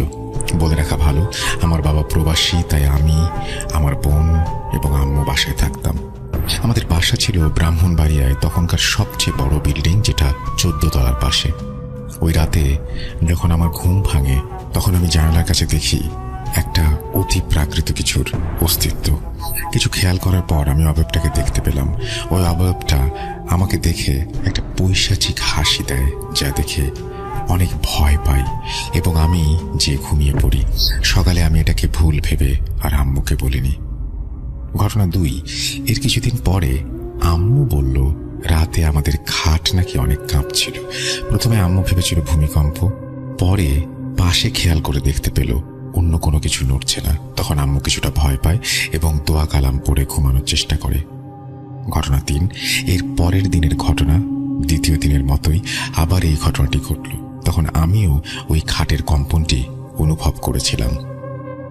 ঘটনা 4, এর পরের দিন আমার আম্মু আর আমার দূর সম্পর্কের একজন খালুর সাথে যোগাযোগ হলো, যিনি হুজুর। তখন আম্মু আমার খালুকে বাসায় আসতে বললেন। তিনি আমাদের পুরো বাসা ঘুরে আম্মুকে বললেন তিনি পরদিন জানাবেন। এরই মাঝখানে আমাদের নানা রকমের অতি প্রাকৃত ঘটনা ঘটতে থাকে। পরদিন আমার খালু আম্মুকে ফোন করে বলল একটা খারাপ জিন যা আমার উপরে আসর করার চেষ্টা করছে। ওই দিন বিকেলে খালু আমার বাসায় আসার কথা বললেন। যথারীতি খালু বিকেলে বাসায় এসে আমাদের 3 জনকে 3টা তাবিজ দেন এবং সব সময় এটা আমাদের পড়ে থাকতে বললেন। এরই সাথে উনি আমাদের বাসা বন্ধ করে দেন। কিন্তু খালু আমাদের বলেন কোনো মৃত বাড়িতে বা জানাজায় অংশগ্রহণ করার সময় যেন তাবিজ খুলে যায়। ঘটনা 5, এরপর 5 বছর চলে যায়। সময়টা 2018। আমি তখন 5ম শ্রেণীতে পড়ি। এরই মাঝে আমার সাথে অন্য কোনো ঘটনা ঘটেনি। ওই বছর আমি গরমের ছুটিতে আমার মামার বাড়িতে যাই এবং এর মধ্যে এক শুক্রবার জুম্মার নামাজের পর একজনের জানাজা ছিল।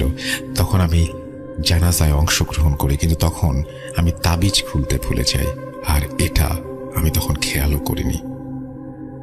ঘটনা 6, ওই দিন রাতে আমি এবং আমার মামাতো ভাই বাইকে ঘুরতে যাওয়ার সিদ্ধান্ত নেই। আমার মামাতো ভাইয়ের নাম সাইম, এটিও ছদ্মনাম। বাইকটা সাইম ভাইয়ের না, বাইকটা ছিল তার বড় ভাই রাজীব ভাইয়ের। আর বাইকটা অনেক এক্সপেন্সিভ হয়।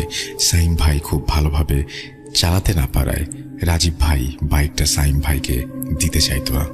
ওই দিন রাজীব ভাই বাড়িতে না থাকায় আমরা সবাই লুকিয়ে লুকিয়ে ঘুরতে যাওয়ার সিদ্ধান্ত নেই। ঘটনা 7, আমরা প্রায় 11:30টার দিকে বাসা থেকে বের হই। অনেক সময় ঘোরার পর সাইম ভাই বলল তার বন্ধুর বাসায় যাবে, তাই আমরা তার বন্ধুর বাসায় যাই। ওখানে সাইম ভাইয়ের বন্ধুর সাথে অনেক সময় কথা বলার পর আমরা বাসায় চলে আসলাম। তখন অনেক রাত। মাঝখানে রাস্তায় অনেক সময় চলার পরও আমাদের যেন রাস্তা শেষ হচ্ছিল না। তখন আমি এবং আমার মামাতো ভাই তো নানা রকম ভয়ানক শব্দ শুনছি। তখন আমার মামাতো ভাই আয়াতুল কুরসি পড়তে শুরু করলো এবং ওই মায়াজাল থেকে বেরিয়ে আসলো এবং তাড়াতাড়ি সামনের এলাকার মসজিদে আমরা দুজনই ঢুকে পড়ি। আমরা মসজিদের ভেতর থেকে বাইরে নানা ধরনের আওয়াজ পাই, মনে হয় কেউ আমাদের ডাকছে এমন। তখন আমরা একটি কথা বারবার শুনতে পারছিলাম, কথাটি ছিল এমন, বাইরে আয়। আর শুনতে পারলাম আমাদের নাকি ছাড়বে না। তখন ভয়ে মসজিদে উজু করে কোরআন পড়তে শুরু করলাম। এর একটু পরে আমরা দেখতে পেলাম ওই মসজিদের বড় হুজুর আসলেন এবং আমি হুজুরকে সবকিছু খুলে বললাম। তিনি তখন ওই তাবিজটা দেখাতে বললেন, কিন্তু আমার মনে পড়ে তখন আমি হুজুরকে তাবিজের কথা বলিনি। তো হুজুর জানলো কিভাবে? তখন আমি এই বিষয়টি খেয়ালও করিনি তেমন। তারপর হুজুর আমাকে তাবিজটি ফিরিয়ে দেয় এবং আমাকে তাবিজ পড়তে বলে। আবার হুজুর আমাদের বলল একটু পর ফজরের নামাজ পড়ে আমরা যেন বাসায় যাই। হুজুর আমাদের আরও বললেন আমার সাথে আর কিছু হবে না। এটা বলে হুজুর বাইরে চলে যান। ওই রাতে ফজরের নামাজের সময় আমার আরেক মামাতো ভাই নামাজ পড়তে আসে, যার নাম শরীফ। তিনি 5 ওয়াক্ত নামাজ পড়তেন। শরীফ ভাইকে দেখে আমরা তখন ঘটনাটি বলতে পারিনি। তখন আমি একটা জিনিস খেয়াল করলাম, ওই বড় হুজুর নামাজ পড়াতে আসেননি, নামাজ পড়াতে এসেছিল বড় হুজুরের ছাত্র। আর আমি শরীফ ভাইকে নিয়ে তখন বাড়িতে চলে যাই। পরদিন বিকেলে আমরা শরীফ ভাইকে সবকিছু খুলে বলি। তখন শরীফ ভাই বলে মসজিদের বড় হুজুর তো অসুস্থ, তিনি 1 সপ্তাহ থেকে হাসপাতালে, হুজুরের ছাত্র নামাজ পড়ান। এটা শুনে আমি এবং সাইম অনেক ভয় পেয়ে যাই। আমি তখন ওই বড় হুজুরের ছাত্রকে সম্পূর্ণ ঘটনা বলি। তিনি বলেন এরকম অনেক ঘটনা আমাদের সাথে ঘটে যা কখনো বুঝতে পারি না, যার কোনো বিশ্লেষণ থাকে না, হয়তো আমাদের কাছে থাকে না, হয়তো ওই সময় আমাদেরকে সাহায্য করেছিলেন তিনি, হয়তো তার রূপ ধরে ভালো কোনো জিন। এরপর আমার সাথে আর কোনো ঘটনা ঘটেনি, এই বলে আমার বন্ধু তামিম তার ঘটনা শেষ করে। জানি না ঘটনাটি কতটা ভয়াবহ হয়েছে, কিন্তু তামিম বলে ঘটনাটি সম্পূর্ণ সত্যি। লেখায় ভুল ত্রুটি হলে ক্ষমা করবেন। ঘটনাটি আমি অনেক আগে শুনেছিলাম, কিন্তু এখানে একটা কিছু নতুন করে যুক্ত করিনি, বরং আমার অনেক কিছু বাদ দিয়ে ঘটনাটি আমি লিখেছি। আমার নিজস্ব নাম্বার না থাকায় আমি নাম্বার দিতে পারলাম না। সাল 1968, সময় বর্ষাকাল, চারিদিকে থই থই পানি। আমার বয়স তখন 8 বছর এবং ছোট ভাইয়ের বয়স মাত্র 2 বছর। রাত আনুমানিক 1টা বা 2টা হবে। সবাই গভীর ঘুমে মগ্ন। হঠাৎ মায়ের খুব বাইরে যাওয়ার দরকার পড়ে, তাই ডেকে উঠান আমাকে।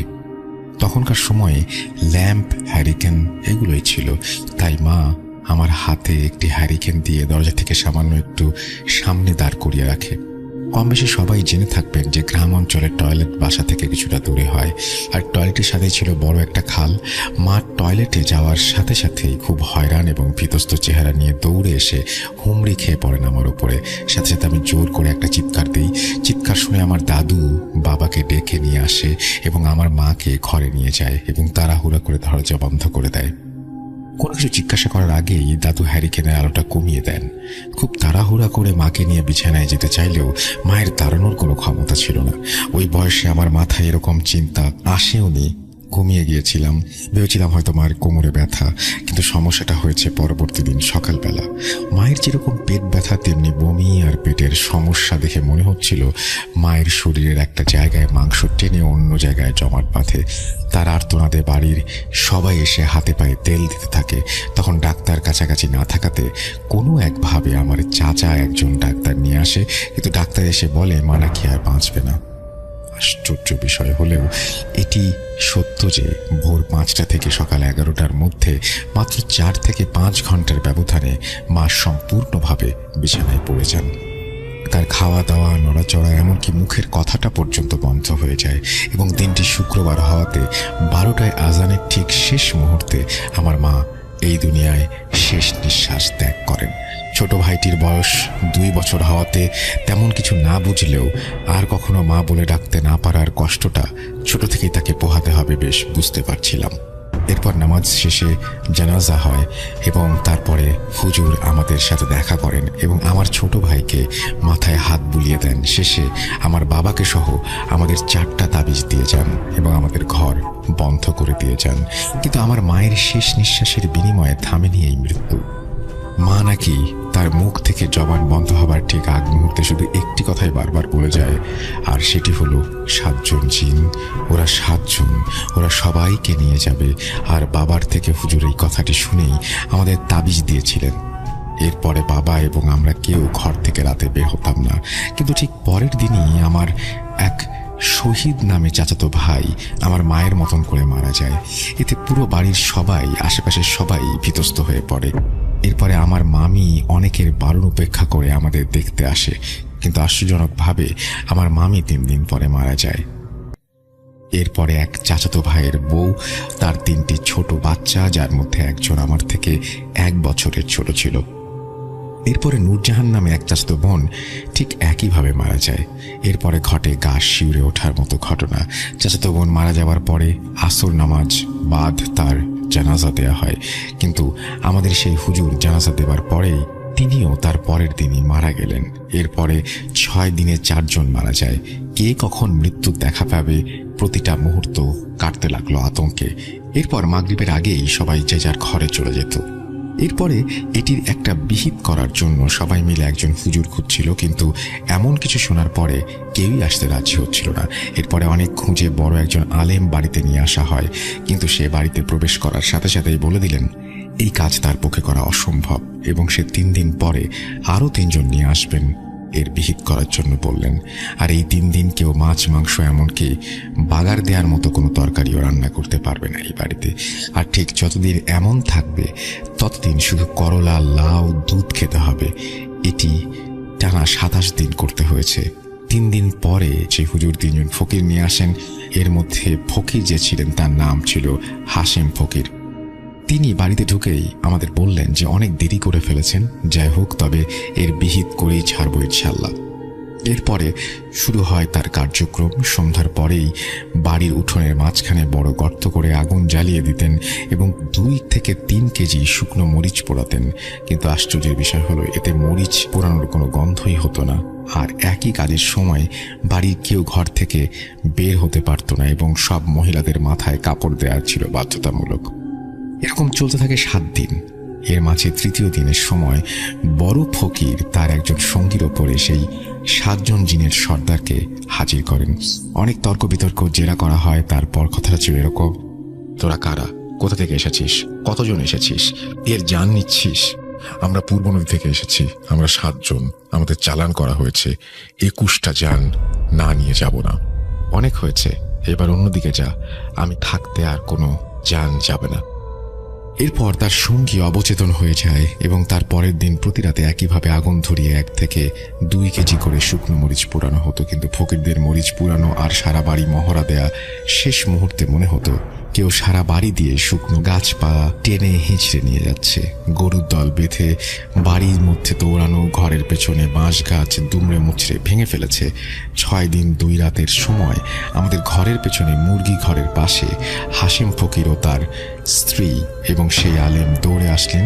আর কেউ একজনের সাথে খুব তর্কে জড়িয়ে পড়লেন। যেটা ছিল এমন, তুই একটা জানও নিতে পারবি না, তোর এখনই যেতে হবে। তখন জিন বলছে যে এই ঘরের একটাকে প্রথমে নিয়েছি, আর একটাকে নিয়ে যাই, আর একটু আগুন নিয়ে এসেছিলাম, তাই তখন দেখা পাইনি। দাঁড়া, জানের বদলে তাহলে জান দিচ্ছি। এই বলেই তিনি হাতে থাকা কলা গাছের ডাঁট দিয়ে মাটির ওপরে 7টি বাড়ি দিলেন, আর তারপর পায়ের গোড়ালি দিয়ে মাটির ওপরে সজোরে 3টি আঘাত করলেন। অতঃপর মুরগি ঘরের ভেতরে মুরগিগুলো প্রচণ্ড দাবাদাপি শুরু করলো। এরপরে পুরো বাড়ি নিস্তেজ হয়ে যায়। পরের দিন সকালে দাদু মুরগির ঘর খুলে দেখেন 47টি মুরগি মরে পড়ে আছে। এরপরে ফকির ও আলেম আসেন, আর ইনশাল্লাহ আমরা বিপদ মুক্ত হই। অতঃপর দাদু বললেন তিনি নাকি আমাকে ঘরে আনার সময় দেখেন যে অনেক লম্বা 7 জন খালাকে পানির ওপর দিয়ে পশ্চিম পাশ দিয়ে বাড়ির দিকে নিয়ে আসছে, যার কারণে দাদু তাড়াহুড়া করে দরজা বন্ধ করে নাতির কাছে আগুন ছিল তাই নাগালে পান এবং সেটা নিয়ে আসেন। কিন্তু ওকেই যেতে হয়েছিল। জানের বদলে জান, আপনার কাছে আমার নাতি বেশি নাকি মুরগি বেশি? আমি রাকিব, কুড়িগ্রাম জেলার রৌমারী উপজেলা থেকে বলছি। আমি ভূত FM এর একজন নিয়মিত শ্রোতা ছিলাম। 2016 সাল থেকে আমি ভূত FM শুনতাম। যাই হোক, মাঝখানে ভূত FM বন্ধ হয়ে যায়, কিন্তু অনেক অনেক ধন্যবাদ আপনাকে যে ভূত.com চালু করার জন্য। বেস্ট অফ লাক, সবসময় আপনাদের পাশে আছি। যাই হোক, বেশি কথা না বলে আমি আমার ঘটনায় চলে যাই। ঘটনাটা ঘটে আমার নিজের চাচাতো ভাইয়ের সাথে। ঘটনার সময়কাল 2015। রাসেল ভাই, তার আগে আমি আমাদের ঘটনার জায়গাসমূহের বর্ণনা দেই যাতে লিসেনারদের পরে বুঝতে সুবিধা হয়। ঘটনাটা ঘটে হলো আমাদের গ্রামের পাশের একটা গ্রামে। আমরা যে স্কুলে পড়াশোনা করতাম সেই স্কুলটা ছিল আমাদের গ্রাম থেকে একটা গ্রাম পরেই, মানে আমাদের গ্রামের পর মাঝখানে একটা গ্রাম পড়ে, তারপরে আমাদের স্কুলটা যেহেতু উপজেলার মধ্যে অনেক একটা নাম করা একটা স্কুল ছিল, সেই জন্যই আমাদের সেখানে পড়তে যাওয়া। যাই হোক, সেই সময় আমি জিএসসি পরীক্ষার্থী ছিলাম। আর আমার সাথে যে ভাইটা, মানে ভাইয়ের সাথে যে ঘটনাটা ঘটছে, সে ছিল এসএসসি পরীক্ষার্থী। রাসেল ভাই, আমাদের ওই গ্রাম থেকে আমরা 4 জন ওই স্কুলে পড়াশোনা করতাম। তার মধ্যে 3 জন ছিল এসএসসি পরীক্ষার্থী, আর আমি একাই জিএসসি পরীক্ষার্থী ছিলাম। যাই হোক, ওই রাস্তায় আমাদের গ্রামের পাশ দিয়ে একটা নদী চলে গেছে। ওই নদীটা পার হয়ে আমাদের স্কুলে যেতে হতো। ওই নদীটার উপরে একটা পুল ছিল, পুল মানে ব্রিজ, বাঁশের ওটাকে গ্রামের ভাষায় বলে পুল। যাই হোক, ওই পুল পাড়ি দিয়েই পুলের পাশে একটা পরিত্যক্ত একটা ভিটা ছিল। ভিটা কোনো কবরস্থান বা কিছু না, সিম্পল একটা ভিটার মধ্যে অনেক রকমের গাছ, অনেক পুরনো গাছ। গ্রাম অঞ্চলে এরকম অনেক ভিটাই পাবেন আপনি। সেই ভিটাটার নাম ছিল আপনার তোতার ভিটা, কারণ ওই ভিটাটার মালিক ছিলেন তোতা মিয়া নামে একটা লোক। সে অনেক আগেই মারা যায়, 1900 সালের দিকে সে মারা যায়। সেই থেকেই সেই ভিটাটার নাম তোতার ভিটা। সেই ভিটায় অনেক পুরনো গাছ আছে, সেই ভিটায় অনেক ঘটনা রয়েছে। যাই হোক রাসেল ভাই, ওই ভিটাটা পার হওয়ার পর অনেকটুকু রাস্তা ফাঁকা, মানে আপনার আরেকটা গ্রামের সংযোগস্থল, যেহেতু অনেকটুকু রাস্তা ফাঁকা থাকে। তারপরে আমাদের ওই গ্রামের শেষের দিকে আমাদের স্কুল। যাই হোক রাসেল ভাই, যেহেতু আমরা পরীক্ষার্থী ছিলাম, আমাদের একসাথে জিএসসি পরীক্ষাও ছিল, এসএসসি পরীক্ষাও ছিল, তখন কি করতো রাসেল ভাই, আমাদের স্কুল থেকে প্রতিবারই কোচিংয়ের ব্যবস্থা করতো টিচাররা। কি হতো যে আমাদের 2 মাস অথবা 3 মাসের জন্য একটা কোর্স করতো স্যার। যেহেতু ওই সময় প্রাইভেট প্রাইভেটের ওই রকম প্রচলন ছিল না, সেজন্য কোচিংটা অনেক ইফেক্টফুল ছিল। রাসেল ভাই কোচিংটা ছিল আপনার সন্ধ্যা 7টা থেকে 10টা। যারা স্থানীয় ছিল সেইখানকার তারা তো সেখানে ভালোভাবেই কোচিং করতে পারতো, কিন্তু আমরা যেহেতু অনেক দূর থেকে ছিলাম, যেহেতু গ্রাম অঞ্চলের একটা এলাকা, সেটা অনেক টাফ রাত করে কোচিং করা। যাই হোক, যেহেতু আমরা 4জন ছিলাম, 4জনের বাবা মার সাথে কথা বলে আমরা সিদ্ধান্ত নিলাম যে আমরা 4জনেই একসাথে কোচিং করব। যাই হোক, যে কথা সেই কাজ, আমরা কোচিংয়ে ভর্তি হলাম। আমাদের কি করতাম, আমাদের যে সাইকেল ছিল, সাইকেলে মোবাইলের ব্যাটারি দ্বারা আপনার সামনে একটা বাল্ব লাগিয়ে করতাম, ওই যে বাতি জ্বালিয়ে স্কুলে যাইতাম 4জনে সাইকেল চালিয়ে, রাত্রে একসাথে আসতাম। যাই হোক, এভাবেই আপনার 15-20 দিন যাওয়ার পর কি হয় যে আমাদের ওইখানে একটা বন্যা হয়। আমাদের গ্রামে বন্যা হওয়ার কারণে আমাদের নদী ভরে যায়। নদী ভরে যাওয়ার কারণে আমাদের ওই যে পুল সেটা ভেঙে যায়। ভেঙে যাওয়ার কারণে একটা ভয়াবহ একটা অবস্থা সৃষ্টি হয়, কারণ সেখানে ভেলা দ্বারা মানুষ পারাপার হতো। যেহেতু আমরা রাত করে কোচিং করতাম, ভেলা দ্বারা পার হওয়াটা অনেক ঝুঁকির ছিল আমাদের। সেখানে মাঝে মাঝে ভেলা পাওয়া যাইতো না, মানে ওই ফেরি ভেলা মানে হইলো ভুরা, আমরা ভুরা দিয়ে বার হতাম। তখন তো সাইকেলও আনা যাইতো না। আমাদের গ্রাম থেকে আমাদের স্কুলে যেতে সময় লাগতো আপনার 30 মিনিটের মতো। আমাদের কোচিং ছুটি দিত 10টায়। যাই হোক, আমাদের যখন বন্যাটা আসলো, তখন আমার বাড়ি থেকে আমাদের স্কুলের যে দপ্তরের বাসা ছিল সেখানে আমাকে লজিং রাখা হলো। সেখান থেকে আমি কোচিং করতাম। কিন্তু আমাদের যে 3 ভাইরা ছিল, মানে আমাদের এলাকার, আমাদের একটা আমার নিজের চাচাতো ভাই আর 2জন এলাকার, তারা যেহেতু 3জন অনেক বড়ই ছিল এসএসসি পরীক্ষার্থী, তারা সিদ্ধান্ত নিল যে তারা একসাথে বাড়ি থেকেই কোচিং করবে। যে কথা সেই কাজ, তারা তখন কোচিং করতো, তখন তারা সাইকেল নিয়ে আসতো না। তখন তারা হেঁটে হেঁটেই ভেলা পার হতো, ভেলা পার হয়ে আবার স্কুলে কোচিং করতো। রাত 10টার সময় যাইতো। আর আসলে একটা কথা বলে রাখি যে আমাদের যে গ্রাম আর আমাদের গ্রামে যাওয়ার মাঝখানে যে একটা গ্রাম, সেই গ্রাম এতই প্রত্যন্ত একটা গ্রাম যে আপনার সেই এলাকায় বিদ্যুতের সংযোগ পৌঁছায় আপনার 2020 সালে। তার আগে কোনো বিদ্যুৎ ছিল না সেখানে। মানুষজন সোলার সংযোগের সাহায্যে সোলার সংযোগ ব্যবহার করতো। তাও প্রত্যেক মানুষের বাসায় ছিল না, হাতে কোনো 2-1জনের, আর সবাই দোয়াত হারিকেন ব্যবহার করতো। যাই হোক রাসেল ভাই, ঘটনাটা ঘটে হলো এরকমই একটা রাত্রে। ঘটনাটা ঘটে হলো যে আমার ওই ভাইয়ের সাথে আর তার সাথে আরেকজন ছেলের সাথে, তাদের 3জনের মধ্যে একজন সেদিন কোচিংয়ে আসে নাই কোনো একটা কারণে, সেজন্য তাদের 2জনকেই কোচিংয়ে আসতে হয়। যখন তারা 2জন কোচিং শেষে বাসায় যাওয়ার সময় আপনার ওই তোতার ভিটার ওই জায়গায় যায়। রাসেল ভাই, তখন ওই জায়গায় তারা লক্ষ্য করে যে তোতার ভিটার পাশেই, মানে ওই জায়গায় তাদের ভেলার জন্য অপেক্ষা করতে হয়। যেহেতু ওই জায়গায় একটা অনেক ভয়ানক একটা জায়গা, তারা যখন সেখানে গিয়ে পৌঁছায়, তারা দেখতে পায় যে সেখানে কোনো নৌকা নেই। হ্যাঁ আসলে ভাই, সেখানে কোনো ভেলা বা ফেরি কিচ্ছু নেই। তারা অনেক ঘাবড়ে যায় মানে যে এত রাত্রে, মানে গ্রামে রাত 10টা 10:30 মানে কিন্তু অনেক রাত। মানুষ 8টা-9টার সময় গ্রামে ঘুমিয়ে পড়ে। যাই হোক, সেখানে তারা যখনই গিয়ে দেখে যে ভেলা নাই, তারা তো মানে অনেক ভয় পায়। মানে একটা জিনিস কি যে সেখানে অনেক ভয়ঙ্কর একটা জায়গা, সেখানে তোতার ভিটার, সেখানে এত রাত্রে তারা ভেলা পাচ্ছে না। যাই হোক, তারা একটু পরেই তারা উদ্বোধন করে যে পাশে একটা মানে কাফনের মোড়ানো একটা লাশ। মানে লাশটা দেখে তারা রীতিমতো মানে এতটা ভয় পায় যে তারা মানে চিল্লাবে যে অথবা দৌড়াবে, তার কোনো ভাষাই তারা খুঁজে পায় না, এরকম একটা অবস্থা। যাই হোক রাসেল ভাই, তারা সেই মুহূর্তে লক্ষ্য করে যে ফেরি এসে তাদেরকে ডাকছে যে মামা চলেন পার করে দিই।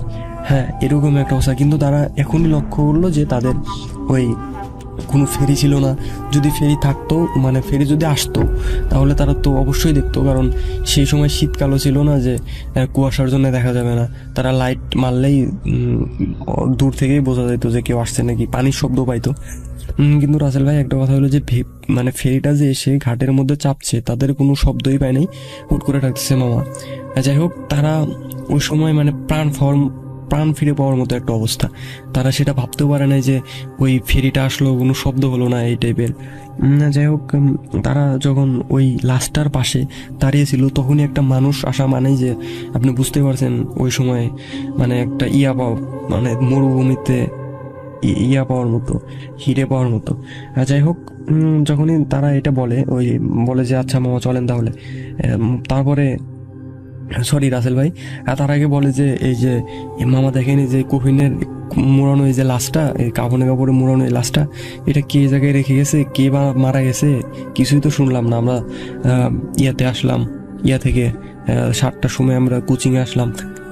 পরে বলে যে না মামা, এটা একটা অনেক দূরের একটা লোক মারা গেছে, আমি ফেরি দিয়ে তাকে পৌঁছানোর জন্য আসছি, যেহেতু আপনারা আসছেন আপনাদেরও নামিয়ে দেই, তারপরে আমরা এই ফেরি লাশ নিয়ে আমি তার বাসায় পৌঁছে দেবো।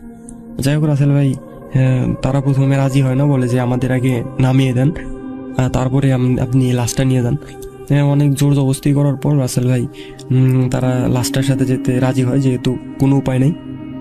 রাসেল ভাই একটা কথা বলে রাখি যে যখনই লাশটা নিয়ে তারা মাছ নদীতে যায়, মানে মাছ নদীতে যাওয়ার পর তারা লক্ষ্য করে যে আপনার ওই মাঝিটা তাদের সাথে কোনো কথা বলছে না। একটা বিষয় লক্ষ্য করবেন রাসেল ভাই, মানে একটা বিষয় বলে রাখি যে গ্রাম অঞ্চলের যে ফেরিওয়ালা অথবা কোনো ভুরাওয়ালা এত রাত্রে আপনার যাওয়ার সময় দেখবেন যে অনেক রকমের গল্প করে, অনেক রকমের কথা বলে, কারণ ওই সময় একটা ভয়ের একটা মুহূর্ত সবার জন্যই। যাই হোক, সে মাঝিটা সব চুপ, একবারে চুপ, মানে পুরা রাস্তায় একদমই চুপ করে করে যাইতেছে। তখনই একটা সময় লক্ষ্য করে যে ওই মাঝিটা ওই লাশটার অনেক কাছাকাছি চলে আসে, কিন্তু সে বইটা বাইতেছিল না, কিন্তু নৌকা চলতেছিল, মানে ফেরিটা। এসে মানে তাদের এরকম কোনো খেয়ালই ছিল না। এক সময় তারা লক্ষ্য করে যে মাঝিটা ওই কাপড়ের যে মাথাটা আছে, মানে মাথা যে বাসে বাঁধা, ওইটা খুলতেছে। খোলার পর আপনার তারা হয়তো প্রথমে ভাবছিল যে চেক করতেছে যে লাশটা ঠিক আছে নাকি, বা কত সময় মুখ দেখে না মানুষ মাথা খুলে, তারা প্রথমে সেটা ভাবে, তারা সেদিকে খেয়াল করে না। তাদের মধ্যে এমনি একটা ভয় কাজ করতেছিল ওই কোকিনের তখন পাশেই। যাই হোক রাসেল ভাই একটা সময় লক্ষ্য করে যে ওই মাছিটা ওই লাশটা খাচ্ছে, মানে আপনি লক্ষ্য করেন যে তারা একটা সময় লক্ষ্য করলো যে মাঝিটা লাশটা খাচ্ছে। তারা প্রথমে ওরকম বুঝতে পারে নাই যে কি করতেছে, তারপরে একটা সময় দেখে যে মাঝিটা লাশটা খাচ্ছে, এবং উনি মনে করেন যে তারা এটা মানে প্রথমে তো আবছা অন্ধকারে সেটা লক্ষ্য করে, তার দিকে লাইট মারে না। যখন এটা আন্দাজ করার পর তারা লাইট মারে মাঝিটার দিকে। আপনার লাইট মারার পর মনে করেন যে রাসেল ভাই যে জিনিস দেখে এটা তো কখনোই তাদের কল্পনারও বাইরে ছিল। যাই হোক, তারা দেখে যে মাঝিটা মনে করেন যে মুখ দিয়ে রক্ত লাল, আর তাদের মুখের আপনাদের যে দাঁতের দুই সাইডে দুইটা দাঁত আছে না, মানে চোক্কা দাঁত আমরা যেটাকে বলি, সেই দুটা দাঁত দিয়ে সে মাংস ছিঁড়ে খাচ্ছে। খাওয়ার পর মনে করেন যে তার চোখের মনিটা স্বাভাবিকভাবেই ছিল না, তার কোনো চোখই ছিল না, চোখটা অন্ধকার ছিল তাদের লাইটের আলোতে, যেটা ব্যাখ্যা। তারপরে মনে করেন যে এটা দেখার পর তারা সেখান থেকেই লাফ দেয়। লাফ দিয়ে মানে জীবন মরণ বাঁচার জন্য তারা কেমনে যে সেখান থেকে বেঁচে একটা ঘাটের মধ্যে যেয়ে পৌঁছায়। যাই হোক রাসেল ভাই, কোনো একটা পাড়ে যেয়ে হয়তো বা তারা অজ্ঞান হয়ে পড়ে থাকার পর একটা সকালে আমাদের পাশের এলাকার একটা মাঝি তাদেরকে উদ্ধার করে মানে তাদেরকে দেখতে পায়, এবং দেখতে পাওয়ার পর চিনে যায়, মানে কোন মাঝি দেখতে পায় যে ওই মাঝিটাই, মানে সেটা আপনি বলতে পারেন যে তারা রাত্রে যে মাঝিটার নৌকায় ছিল সেই মাঝিটার রূপেই হয়তোবা ওই দুষ্টু জিন বা যেটাই বলি পিচাস সেটা এসেছিল।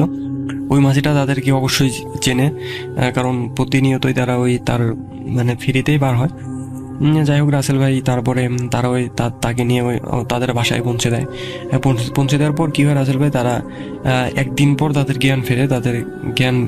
সবাই ভাবছিল যে তারা হয়তো বা মারা গেছে। রাসেল ভাই অনেক শোক কান্না শুরু হয়ে যায়। আমিও তখন এই ঘটনাটা শুনে আমিও তখন বাসায় যাই তাদের দেখতে। যাই হোক রাসেল ভাই, ওই চাচাতো ভাই 2 দিন পর জ্ঞান ফেরার পর সে প্রায় 1 সপ্তাহ কথা বলতে পারে না, জাস্ট তাকিয়েই থাকে, এরকম একটা অবস্থায় এত শক খায়। যাই হোক, এক সময় যখন তারা পুরোপুরি জ্ঞান ফেরে সুস্থ হয়, সুস্থ হওয়ার পর তাদের কাছ থেকে ঘটনাটা শোনা হয়। ঘটনাটা তারা বলে, ঘটনাটা বলার পর তারা ওই মাঝিকে ডাকে, তাদের বাসার লোক।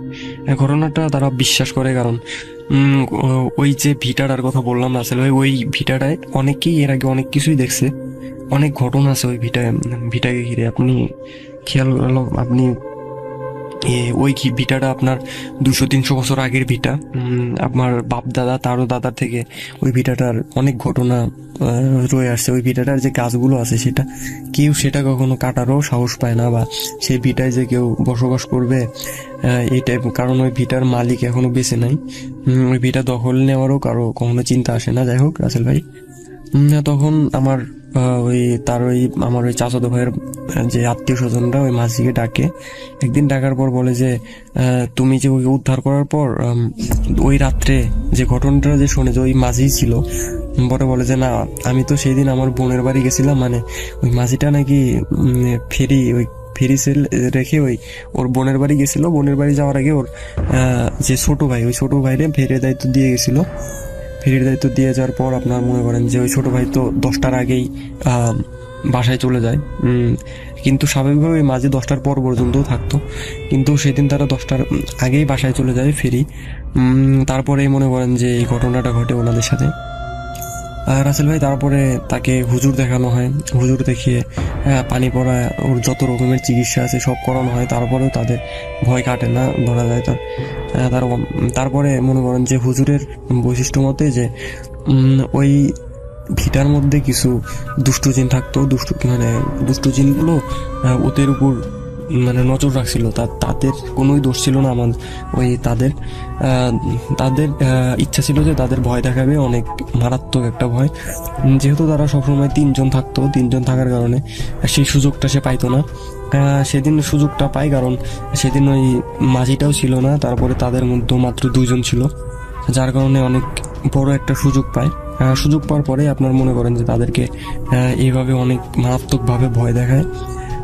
যাই হোক রাসেল ভাই, এটাই ছিল ঘটনাটা আমি আমাদের এলাকায় একটা প্রচলিত একটা ঘটনাটা সবাই জানে, যেহেতু একটা আলোড়ন সৃষ্টি হয়েছিল। তারপরে আমি ভাইয়ের কাছ থেকে অনেক ভালোভাবে শুনছি।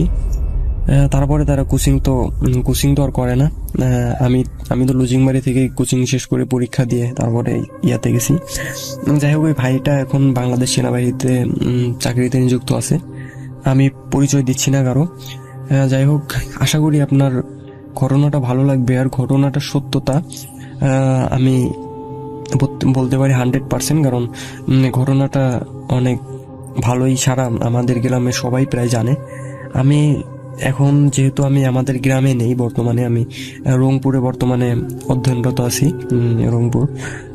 সেজন্য আমি আমাদের ওই তোতার ভিটার ছবিটা আপনাকে পাঠাতে পারছি না, কিন্তু আমাদের এলাকার ওই জায়গাটা, ওই নদী আর ওই তোতার ভিটার ছবি আমি অবশ্যই আপনাকে পোস্ট করব সময় করে আপনার ইমেইলে। এই ছিল রাসেল ভাই ঘটনা। আশা করি আপনার ভালো লাগবে, আর ভালো লাগলে অবশ্যই সবাইকে শোনাবেন। আমার বয়স তখন 22 বছর।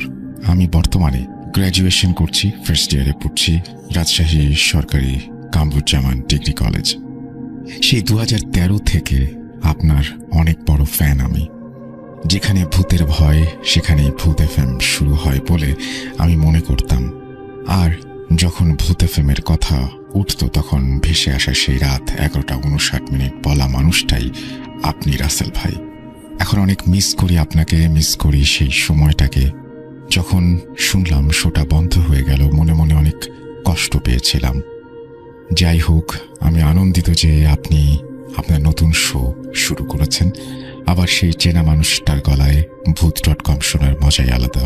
হোক না নতুন শো, কিন্তু মানুষটা তো সেই আছে, আমাদের সবার প্রিয় রাসেল ভাই। আমি জিজ্ঞাসা করব না আপনি কেমন আছেন, কারণ আমি জানি আপনি সবসময় ভালোর দলেই আছেন। তো আমার এতদিনের সেই স্বপ্ন, ভূত এফএম থেকে শুরু করে আজ ভূত.com একটা ঘটনা পাঠাবার। সত্যি বলতে আমার ঘটনা শুনতে অনেক ভালো লাগে। যদি ঘটনা পাঠাই, সবাই কি বলবে না বলবে, ঘটনা সিলেক্ট হবে কি হবে না, আমি লেখালেখি করি না বলে এতদিন ঘটনা পাঠানো হয়নি। তবে আজ একটা ঘটনা কালেক্ট করে নিয়ে এসেছি। ঘটনাটি সত্যি 100%, সেই বিষয়ে কোনো সন্দেহ নেই। আমার নাম মোহাম্মদ ইমন চৌধুরী বনি, ঠিকানা রাজশাহী জেলার হেতেমখা এলাকায় আমি বাস করি।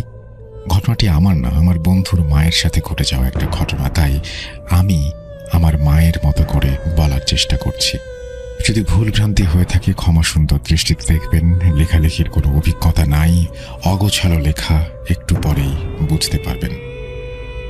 ঘটনাটি রাজশাহী ছেড়ে চাঁপাইনবাবগঞ্জ জেলার কোনো এক গ্রামের ঘটনা। সঙ্গত কারণে গ্রামের নামটা বলছি না। সময়টা 1985। আমার আম্মুর বয়স তখন 14-15 হবে। বলে রাখা ভালো, আমার আম্মু আম কুড়াতে অনেক পছন্দ করত। আমার আম্মুর অতি পরিচিত বান্ধবী ছিল বলতে গেলে। আমার আম্মুর সব জায়গায় ওঠা বসা থেকে শুরু করে সেই আর কি, মানে এক কথায় ছোটবেলার বান্ধবী। তার নাম ছিল লাইলি। ঘটনাটা মূলত লাইলিকে নিয়ে। রাসেল ভাই, এই সময়টা ছিল বৈশাখের সময় গ্রামে, কিন্তু এই সময় অনেক মজা লেগেই থাকে। ঝড়ের সময় ছোট ছেলেমেয়েরা অনেক শখ করে আম কুড়ায়। আমি সরাসরি ঘটনার দিকে চলে যাই। যেহেতু বলেছিলাম লাইলি আম্মুর সঙ্গী ছিলেন, আম্মুর মতোই আম কুড়াতে অনেক পারদর্শী ছিলেন। উনি সবার আগে আম কুড়াতে যেতেন। এই ব্যাপারে আম্মু মানতে পারতো না বটে, কিন্তু এটা নিয়ে তাদের মধ্যে দ্বন্দ্ব লেগেই থাকতো, হিংসাহিংসি তো ছিলই। বলে রাখা ভালো যে আম বাগানে আম্মু আর আম্মুর লাইলি সেই বান্ধবী আম কুড়াতে যেত। আগে থেকে অনেক লোকমুখে শোনা যেত যে সেই আম বাগানে রাতে জিনেরা দল বেঁধে চলাচল করে, আর অনেক নাকি সেখানে গুম হবার ঘটনা রয়েছে। অনেকেই গুম হয়ে যেত, তারপরে হদিস মিলত না। আম্মুরা এই সমস্ত বিশ্বাস তো দূরের কথা, এইগুলো নিয়ে ভাবতেও না, ভয়ও পেত না। যেহেতু ছোট, বয়সের মজাটাই আলাদা। এবং লাইলি আম্মুর মধ্যে আম কুড়ানো নিয়ে অনেক রেষারেষি। এক রাতের ঘটনা, আগের রাতে অনেক ঝড় বৃষ্টি হয়েছিল, তো পরের দিন আম্মু আর তার বান্ধবী ফজর হবার একটু আগে আম বাগানের দিকে চলে গিয়েছিলেন। তারপর এক পর্যায়ে অবাক হয়ে যায়, তারা দেখে যে লাইলি সেই বাগানে আম কুড়াচ্ছে। প্রতিদিনের মতো সে তার বাবার চাদর গায়ে দিয়ে আম কুড়াতে এসেছিল। আম্মু তাকে আওয়াজ দেয়, বলে তুই সবসময় আমার আগে চলে আসিস। আম্মু কিছু কম আম পেয়েছিল, এই নিয়ে আম্মু অনেক অভিমান করেছিল সেদিন। সে লাইলিকে এক পর্যায়ে জিজ্ঞেস করে, লাইলি তুই কয়টা আম পেয়েছিস দেখা। কিন্তু লাইলি কোনো উত্তর দিচ্ছিলেন না। আম্মু আবার জিজ্ঞাসা করেন, তুই তো অনেক আম কুড়িয়েছিস, আমাকে কিছু দে, আমি একটাও পাইনি। এক পর্যায়ে আম্মু চিন্তা করে যে তাকে জড়িয়ে ধরে কিছু আম নেবে। রাসেল ভাই, আমার আম্মু এক পর্যায়ে তাকে জড়িয়ে ধরে এবং ধস্তাধস্তি শুরু হয়। আম্মুর জেদ কাজ করে, আমগুলো দেখেই এইভাবে জোড়াজুড়ি শুরু করে। এক পর্যায়ে আম্মু যখন তাকে ধরতে যাচ্ছিল, হঠাৎ সে চোখের নিমেষেই হাওয়ায় মিশে যায়। মানে একটা জলজ্যান্ত মানুষ হঠাৎ করেই গায়েব হয়ে যায়। স্বাভাবিকভাবেই এটা একটা অবাক করা বিষয়। তো আম্মুর মধ্যে তখন ভয় কাজ করে। সে দৌড়ে বাসায় চলে আসে এবং কাউকে না জানিয়ে শুয়ে পড়ে। পরদিন সকালে সেই লাইলির বাসায় যায় আম্মু, এবং আম্মু জিজ্ঞেস করে, তুই কাল রাতে আম কুড়াতে গিয়েছিলি? সে বলে শারীরিকভাবে সে অসুস্থ, সেই জন্য সে আম কুড়াতে যেতে পারেনি। এরপর আম্মু অস্বাভাবিক জ্বর আসে। ধীরে ধীরে অসুস্থতা বাড়তে থাকে এবং বাড়িতে আমার নানা নানু সবাই আম্মুকে নিয়ে বেশ চিন্তিত হয়ে পড়ে। তারপর নানারা সবকিছু তার কাছ থেকে শুনে একটা পর্যায়ে এবং কবিরাজ নিয়ে আসে। এলাকায় তাকে কুঁজো কবিরাজ বলে সবাই চেনে এবং তাকেই নিয়ে আসা হয়। সমস্ত ঘটনা তাকে জানানো হয়। কবিরাজ কাছে এসে আম্মুকে অনেক কিছুই বলেন এবং তার অসুস্থতার কারণ, কেন এরকম হয়েছে, এই সমস্ত জিজ্ঞেস করতেই তিনি নিশ্চুপ হয়ে যান।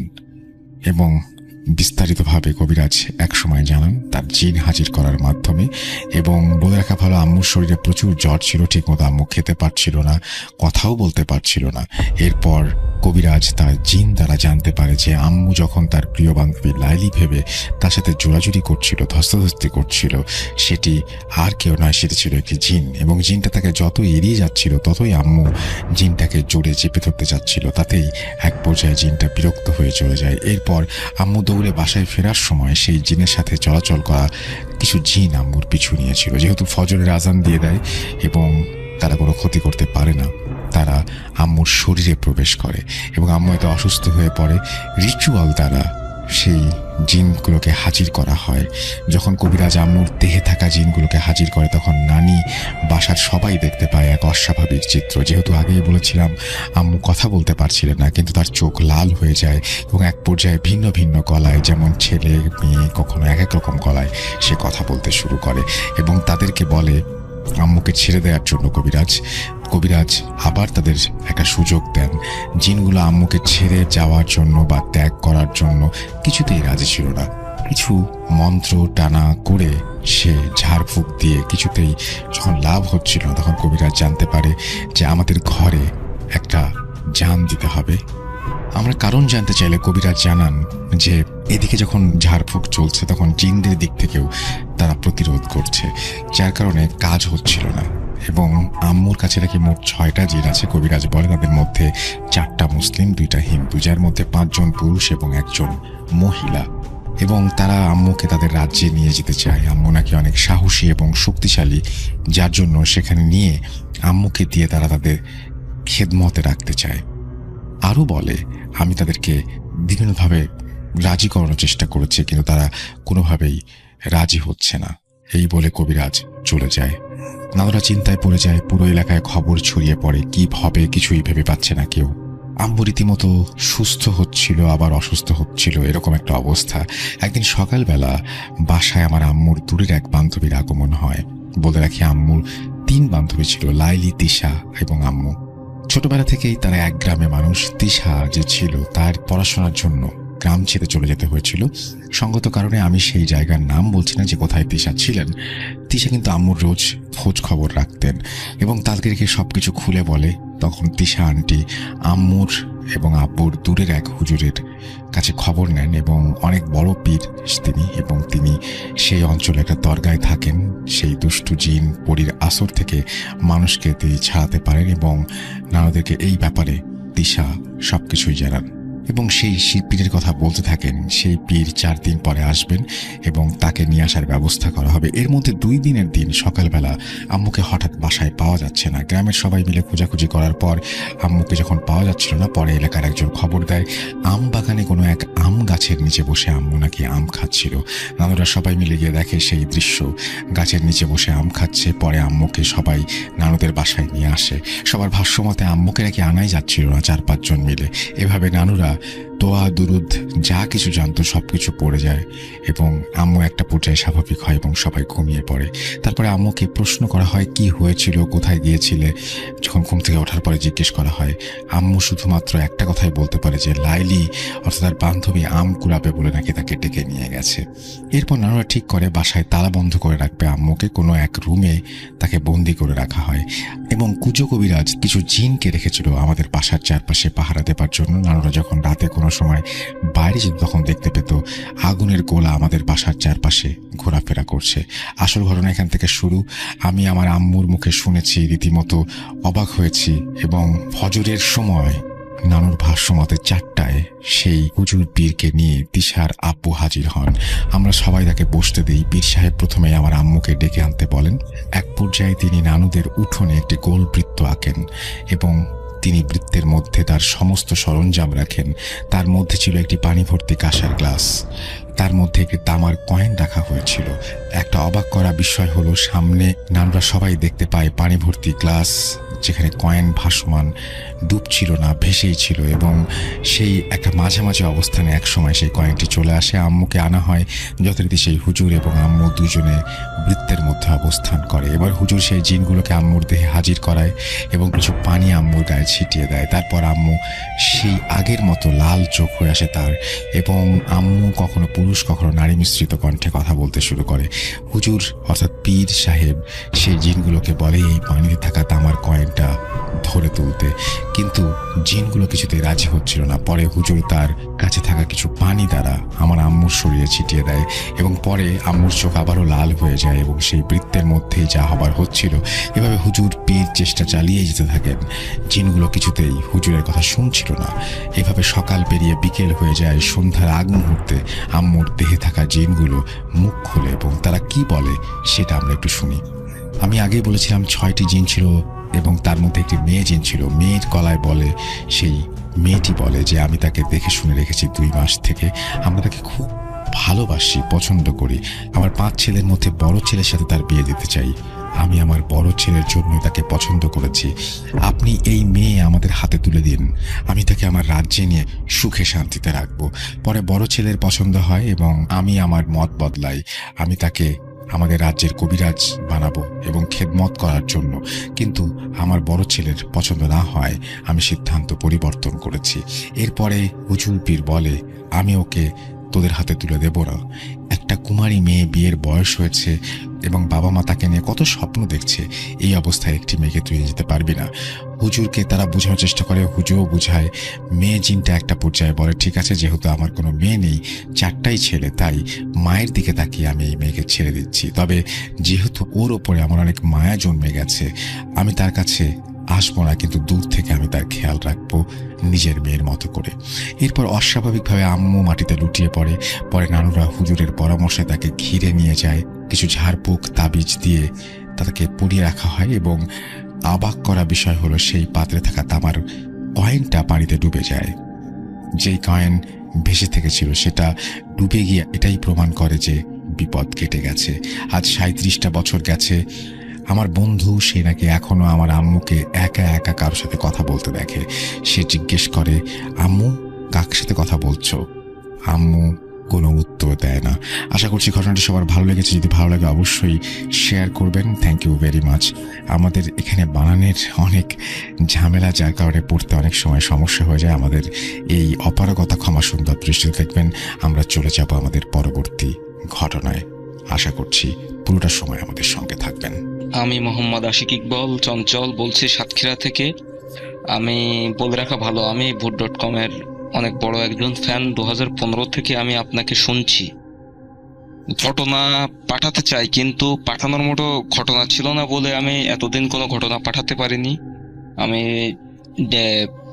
একজন ডিপ্লোমা স্টুডেন্ট। আমার পক্ষে স্টুডিওতে আসা সম্ভব না এবং লিখেও ঘটনা পাঠানো সম্ভব না, কারণ পড়াশোনা নিয়ে বেশিরভাগ সময় ব্যস্ত থাকি। তাই হচ্ছে অডিও ক্লিপের মাধ্যমে পাঠালাম। আমার ঘটনাটা ভালো লাগলে পড়ে শোনানোর অনুরোধ রইল।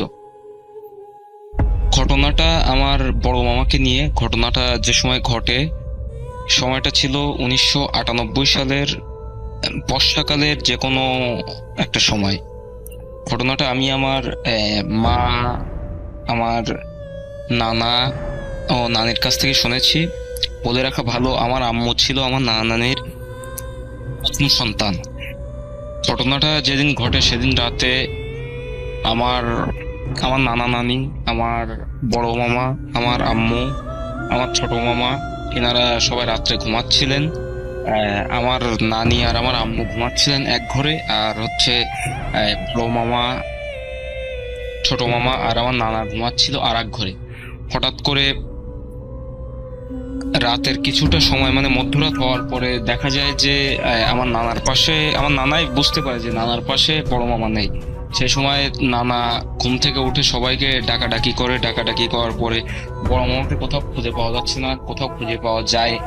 তারপরে হচ্ছে কোথাও খুঁজে, অনেক জায়গায় খোঁজাখুঁজি করা হয়, খুঁজে পাওয়া যায় না। ফজরের আজানের পরে যে সময় সকাল হয়, সেই সময় হচ্ছে বড় মামাকে পাওয়া যায় নদীর ধারে। নদীর ধারে অজ্ঞান অবস্থায় পাওয়া যায়। নদীর ধার থেকে বড় মামাকে বাসায় এনে বড় মামার জ্ঞান ফেরানো হয় এবং বড় মামাকে জানানো হয়, মানে বড় মামাকে বলা হয় যে সে সারা রাত কোথায় ছিল, তা সে কিছুই বলতে পারে না।